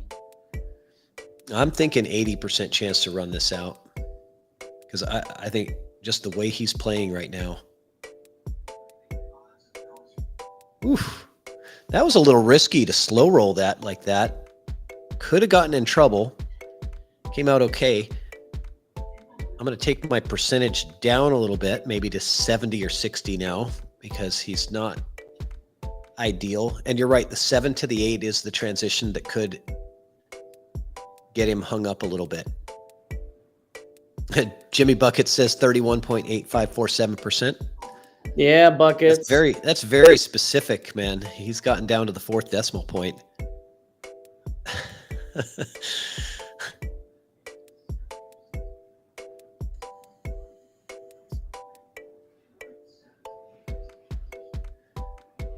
But obviously he hasn't been watching Alex play a whole lot if he's giving him only 31-point-something% chance to run this out. I think it's higher than that. But it's all coming down to this shot right here. Yeah, I think you just roll this ball up. Yeah, it's just top and a little bit of inside so that you can clear the 9. You don't want too much inside. He does not clear the 9. He goes in between the 8 and 9. And does he get a favorable bump? He does not. Just a little nudge on the 8 right there would have left him absolutely perfect. But now he's going to be using the bridge and thin cutting this 8-ball to the pocket. Fortunately, the 9 is in a very manageable position where it is. It's got all the pockets on the table available to it. So just bringing that cue ball up and down the table is all you really need to do.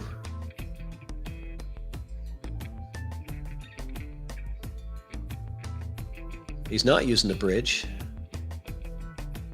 As a right-handed player, you can reach this one.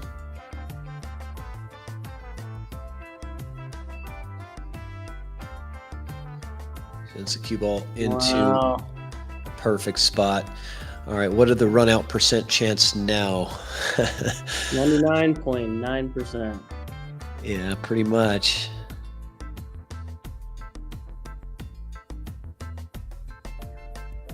And this is off of a dry break. That was off of a dry break from Trevor. So it's like, what can you do, right?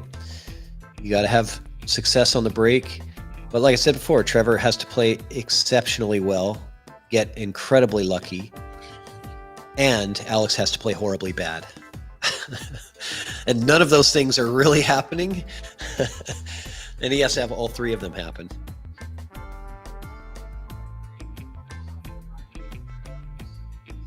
I wonder if we can squeeze one more break and run in here before the match ends. All right. Break and run odds. Oh, we haven't seen a whole lot. I would say, break and run is like 10 to 1 odds, something like that. But 10%. All dependent on this one going into the side. It does not. But he did make a ball. Maybe the wing ball. We're not going to see a break and run here. No, we're going to see a safety. This cue ball is traveling off this one. Oh man, you get in there. You took over my line. I was already there. I was already there, man. All the way up here with some spin and coming right into the lollipop. Is that the lollipop or is it the lollipop stick figure? Stick man. right onto the head of my stick man. Oh, right through his head, right onto the body.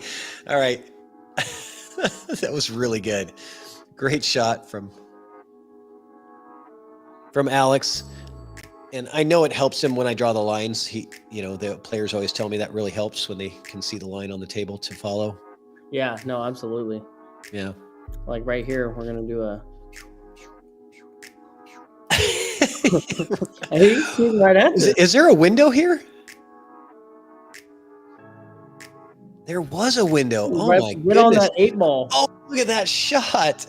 Trevor's got no quit in him. He's still fighting tooth and nail to stay in this thing. That was a heck of a safety. I didn't know. It was very fortunate to have the window between the 9-5, but hitting it that perfect to stay behind the 8 was not easy to do at all. Well played. So great safety play from both players already in this rack. Nice 2-rail kick full into the 1. That is going to dress it up for the corner.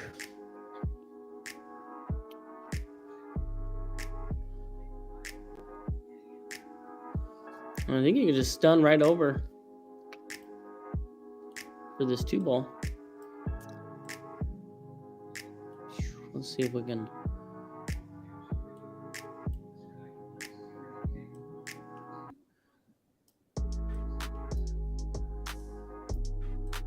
And he rattles it. I know, I didn't get the stick figure out fast enough, Trevor. Yeah.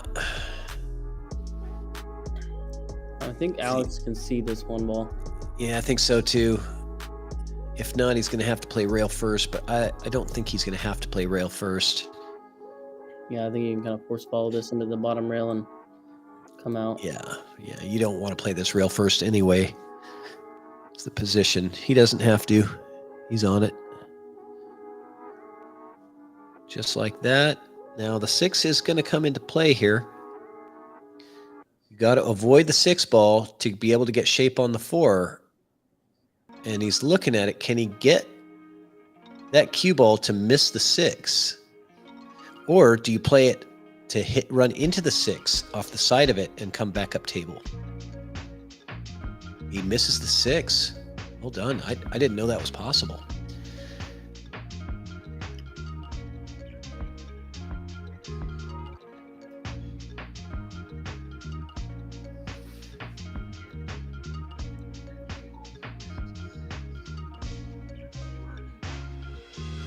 Now, do you have the stream on your TV there, Zach? Because I can hear us. Can you hear it? Like 30 seconds later. Are you watching on your TV? I have it in my TV in the room. Yeah, I didn't know you guys could hear it. Has it been like that? Just slightly. Oh, you should have said something. I'm gonna shut it off. Well, I didn't want to leave. I was too into this match. It's barely noticeable. I know, you just like to hear the sound of your own voice. No, I like to hear you twice.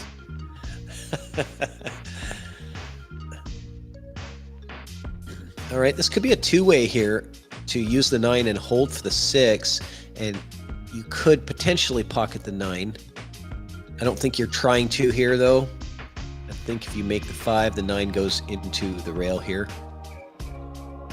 So you don't really want to focus on the 9, but just using it as a stopper. And that is going to lead to what?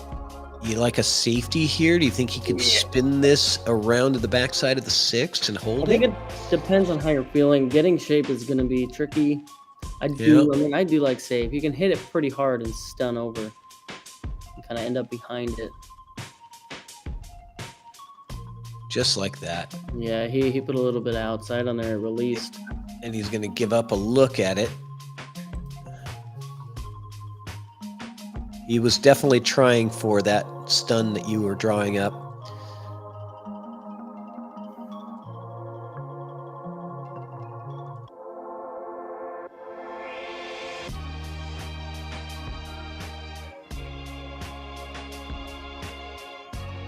And Alex looking to play a safe here. Or not. Alex wants to go home. Yeah. Trevor with a safety now behind the 8. Pretty textbook move. You got to make sure you don't pocket the 5 though, because that 5 looks, you know, that stick line. I mean, it looks like it takes the 5 directly, you know, kind of in this way. Maybe it goes here, right? But you just got to make sure you're not going to pocket the 5 because you have the perfect opportunity to freeze him to the back of the 8 here. A little stun follow, right? Yeah, just a little tiny bit of follow. Tiny bit. Yeah, these are easy to overrun.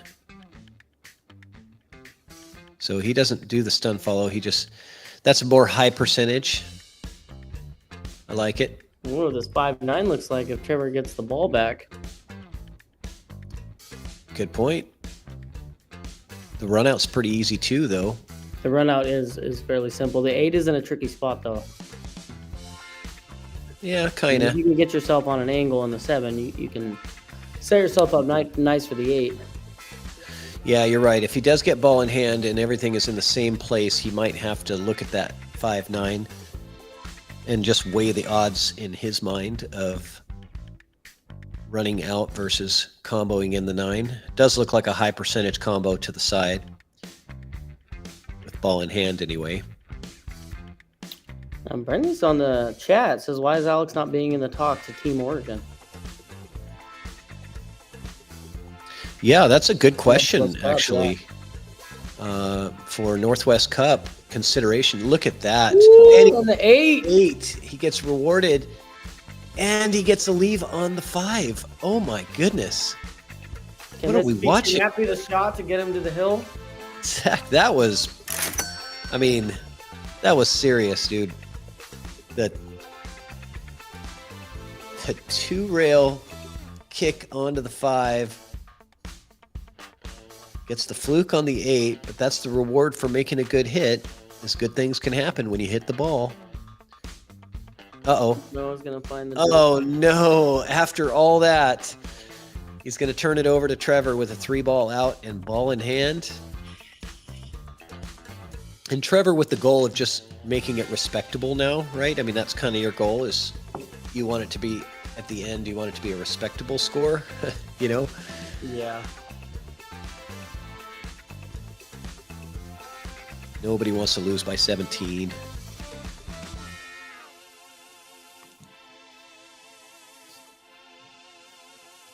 Yeah, that's a good point. Alex has been working incredibly hard on improving his game, and he's definitely an up-and-coming player and a well-liked player as well.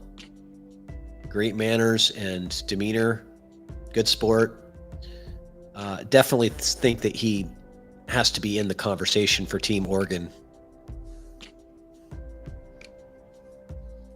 Although, you know, I'm up here in Washington, I probably don't want us to, you know, have that, but we want it to be a competitive match. And oh no, Trevor! Oh, the fatigue of 3 straight days and being down by that many games is settling in, and that's just a dagger. When you can't close out ball in hand with 3 balls on the table, you're down by that much. It's just, that's a dagger.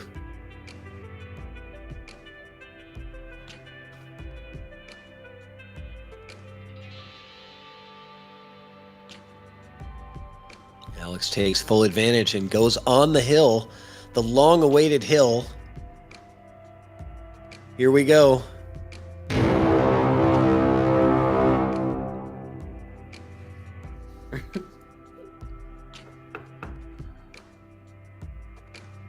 I like your little soundboard idea, Patrick.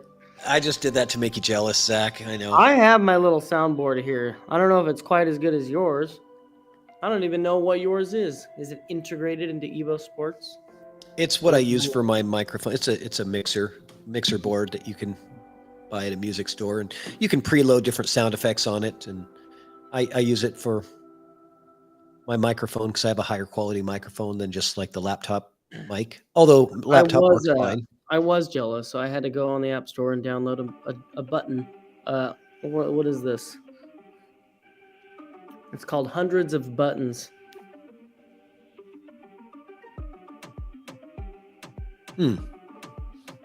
Well, if it's coming from your computer, it probably should come through on the audio, but it's coming from your phone instead. 1 ball in the side, a successful break being on the hill. Does a 2 ball fall? It does not. I wonder if he's going to take a chance at not letting Trevor back to the table and going for this kick shot here instead of a push out, because really, where do you push to when that 2 is hanging? Where are you going to push to? Like, he's almost forced to take this kick with spin. Yeah. To the 2 ball. There's a high reward, right? If he makes this shot, there's a good chance he could have something on the 3 and get a run out. I don't like, where would you push to if you were going to push out? And this is Alex's break, right? Yeah. So yeah, he broke and pocketed the 1. I like going for it. Why not? You need to hold Trevor to 17 games before you win 1. Is he pushing out? He's rolling out. So that's kind of interesting. He rolls out to a spot to where Trevor might have to use some swerve. But what he did in that process is he moved the 3 ball closer to the side, right? The 3 was over here where the 8 is, but the 8 bumped into the 3 and moved it closer. So well, this is I don't think Trevor's still looking at this ball. Yeah. Is he giving it back? He's had some bad luck giving back push outs to Alex that have cost him. Back. And he's giving it back. So Alex knows what he wants to do. Otherwise, he was in hand already. He is ready. Yeah. To go. Oh yeah. He already knew what he was going to do if he got it back. He played that very intentionally to get what he wanted out of it. Yeah, Rich Fear in the chat says he could have pushed to a jump. He did. It's kind of a baby jump here, just to get over the edge of it.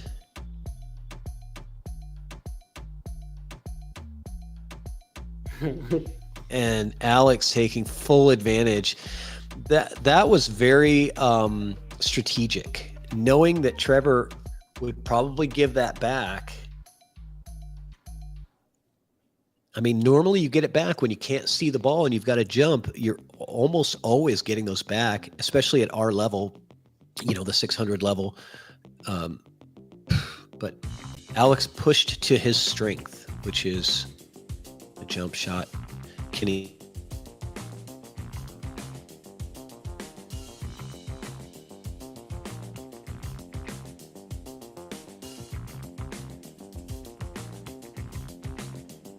Tough shot here on the 4.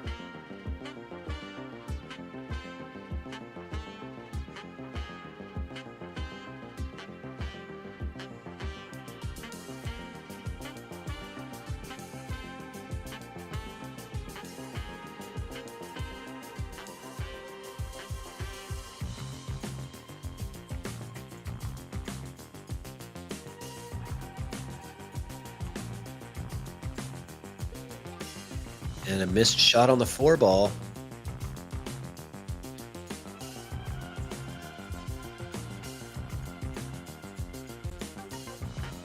Give Trevor another look at the table.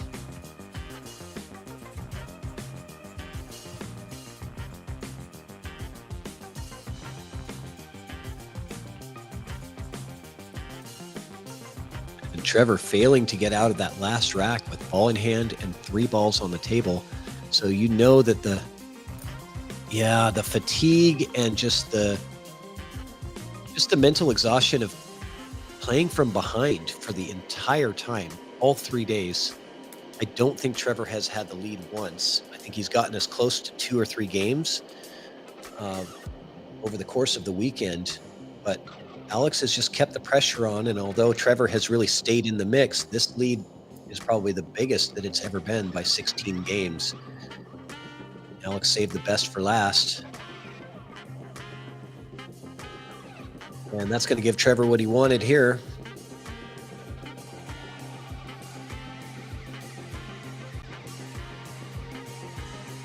Five to the 6 is maybe your more difficult transition. still manageable. That 6 is off the rail a bit. He's looking to see if the 6 plays in the side. Don't think that's where you want to put it. But always got to look to see what your options are.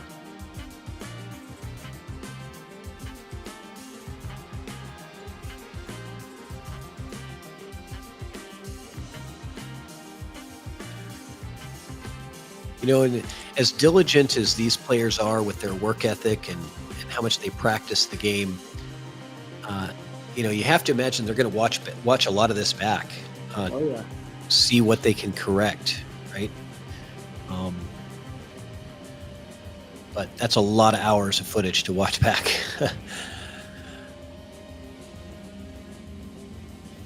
But if you know that there's parts of the match that you felt like you were struggling, you can go right to those parts and see what you were doing, right? And see the body movements and head movements or whatever it might be, imperfections with your stroke, and work on those things, right? So this is not the position that he wants. The bank is really not there, and the cut is extremely difficult. So he might have to be looking for a safe here, unfortunately for him. I don't really see great options here for offense. Coming across the top of the 6. Yeah, to try to bank it cross side. Well, I think Alex here is just going to roll the cue ball right on the 8. Yeah, I believe you're right.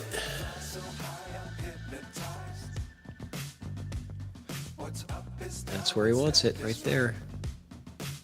Just like that. And could he have hit that any better? Yeah, I think they froze together too. It looked like the 8 rolled forward and rolled back into the cue ball. I saw that too. Yeah, so they're totally locked up. I'll watch that again. Yep, I saw it in the replay. Oh yeah, they're frozen. Yeah, it did. They married, rolled forward, and rolled back together.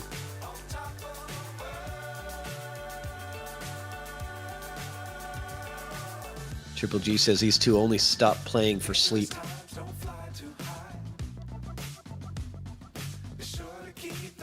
And this could do it. Let's see. This could be it, guys. This could be the end of this marathon weekend-long Labor Day weekend race to 100. Alex Brown has the chance right here to take it down by a spread of 17 racks with these last 4 balls. But you know what they say, Zach? The hardest wins are the first one and the last one. Right. The hill pressure.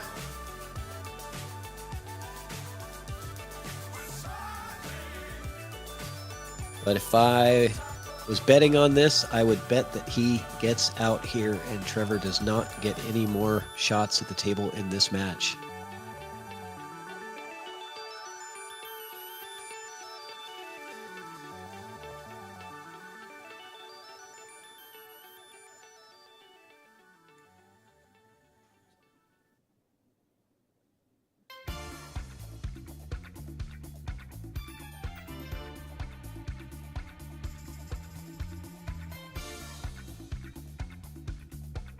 Wobbles that 7 ball in. It wasn't super clean, but he's in great shape now. It's the stop shot here. He's pretty much home free.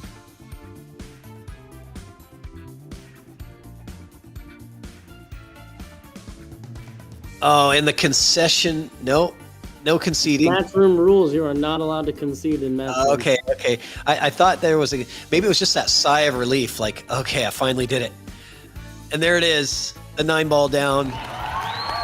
Woo! Congratulations to Alex Brown. Wins it by a score of 100-83, a 17-point spread. Definitely outperformed his rating. And man, those guys have got to be completely thoroughly exhausted playing 183 racks of 9-ball over a 3-day period. Man, I hope everybody enjoyed watching. Always fun to watch the end. I was wishing that it was going to be closer. I would have loved to see a real tight race at the end, but, you know, Alex played really well. Trevor did too at times, just couldn't quite get there and couldn't quite get the pressure on him. So congrats again to Alex. And thanks for commentating with me, Zach. I appreciate that.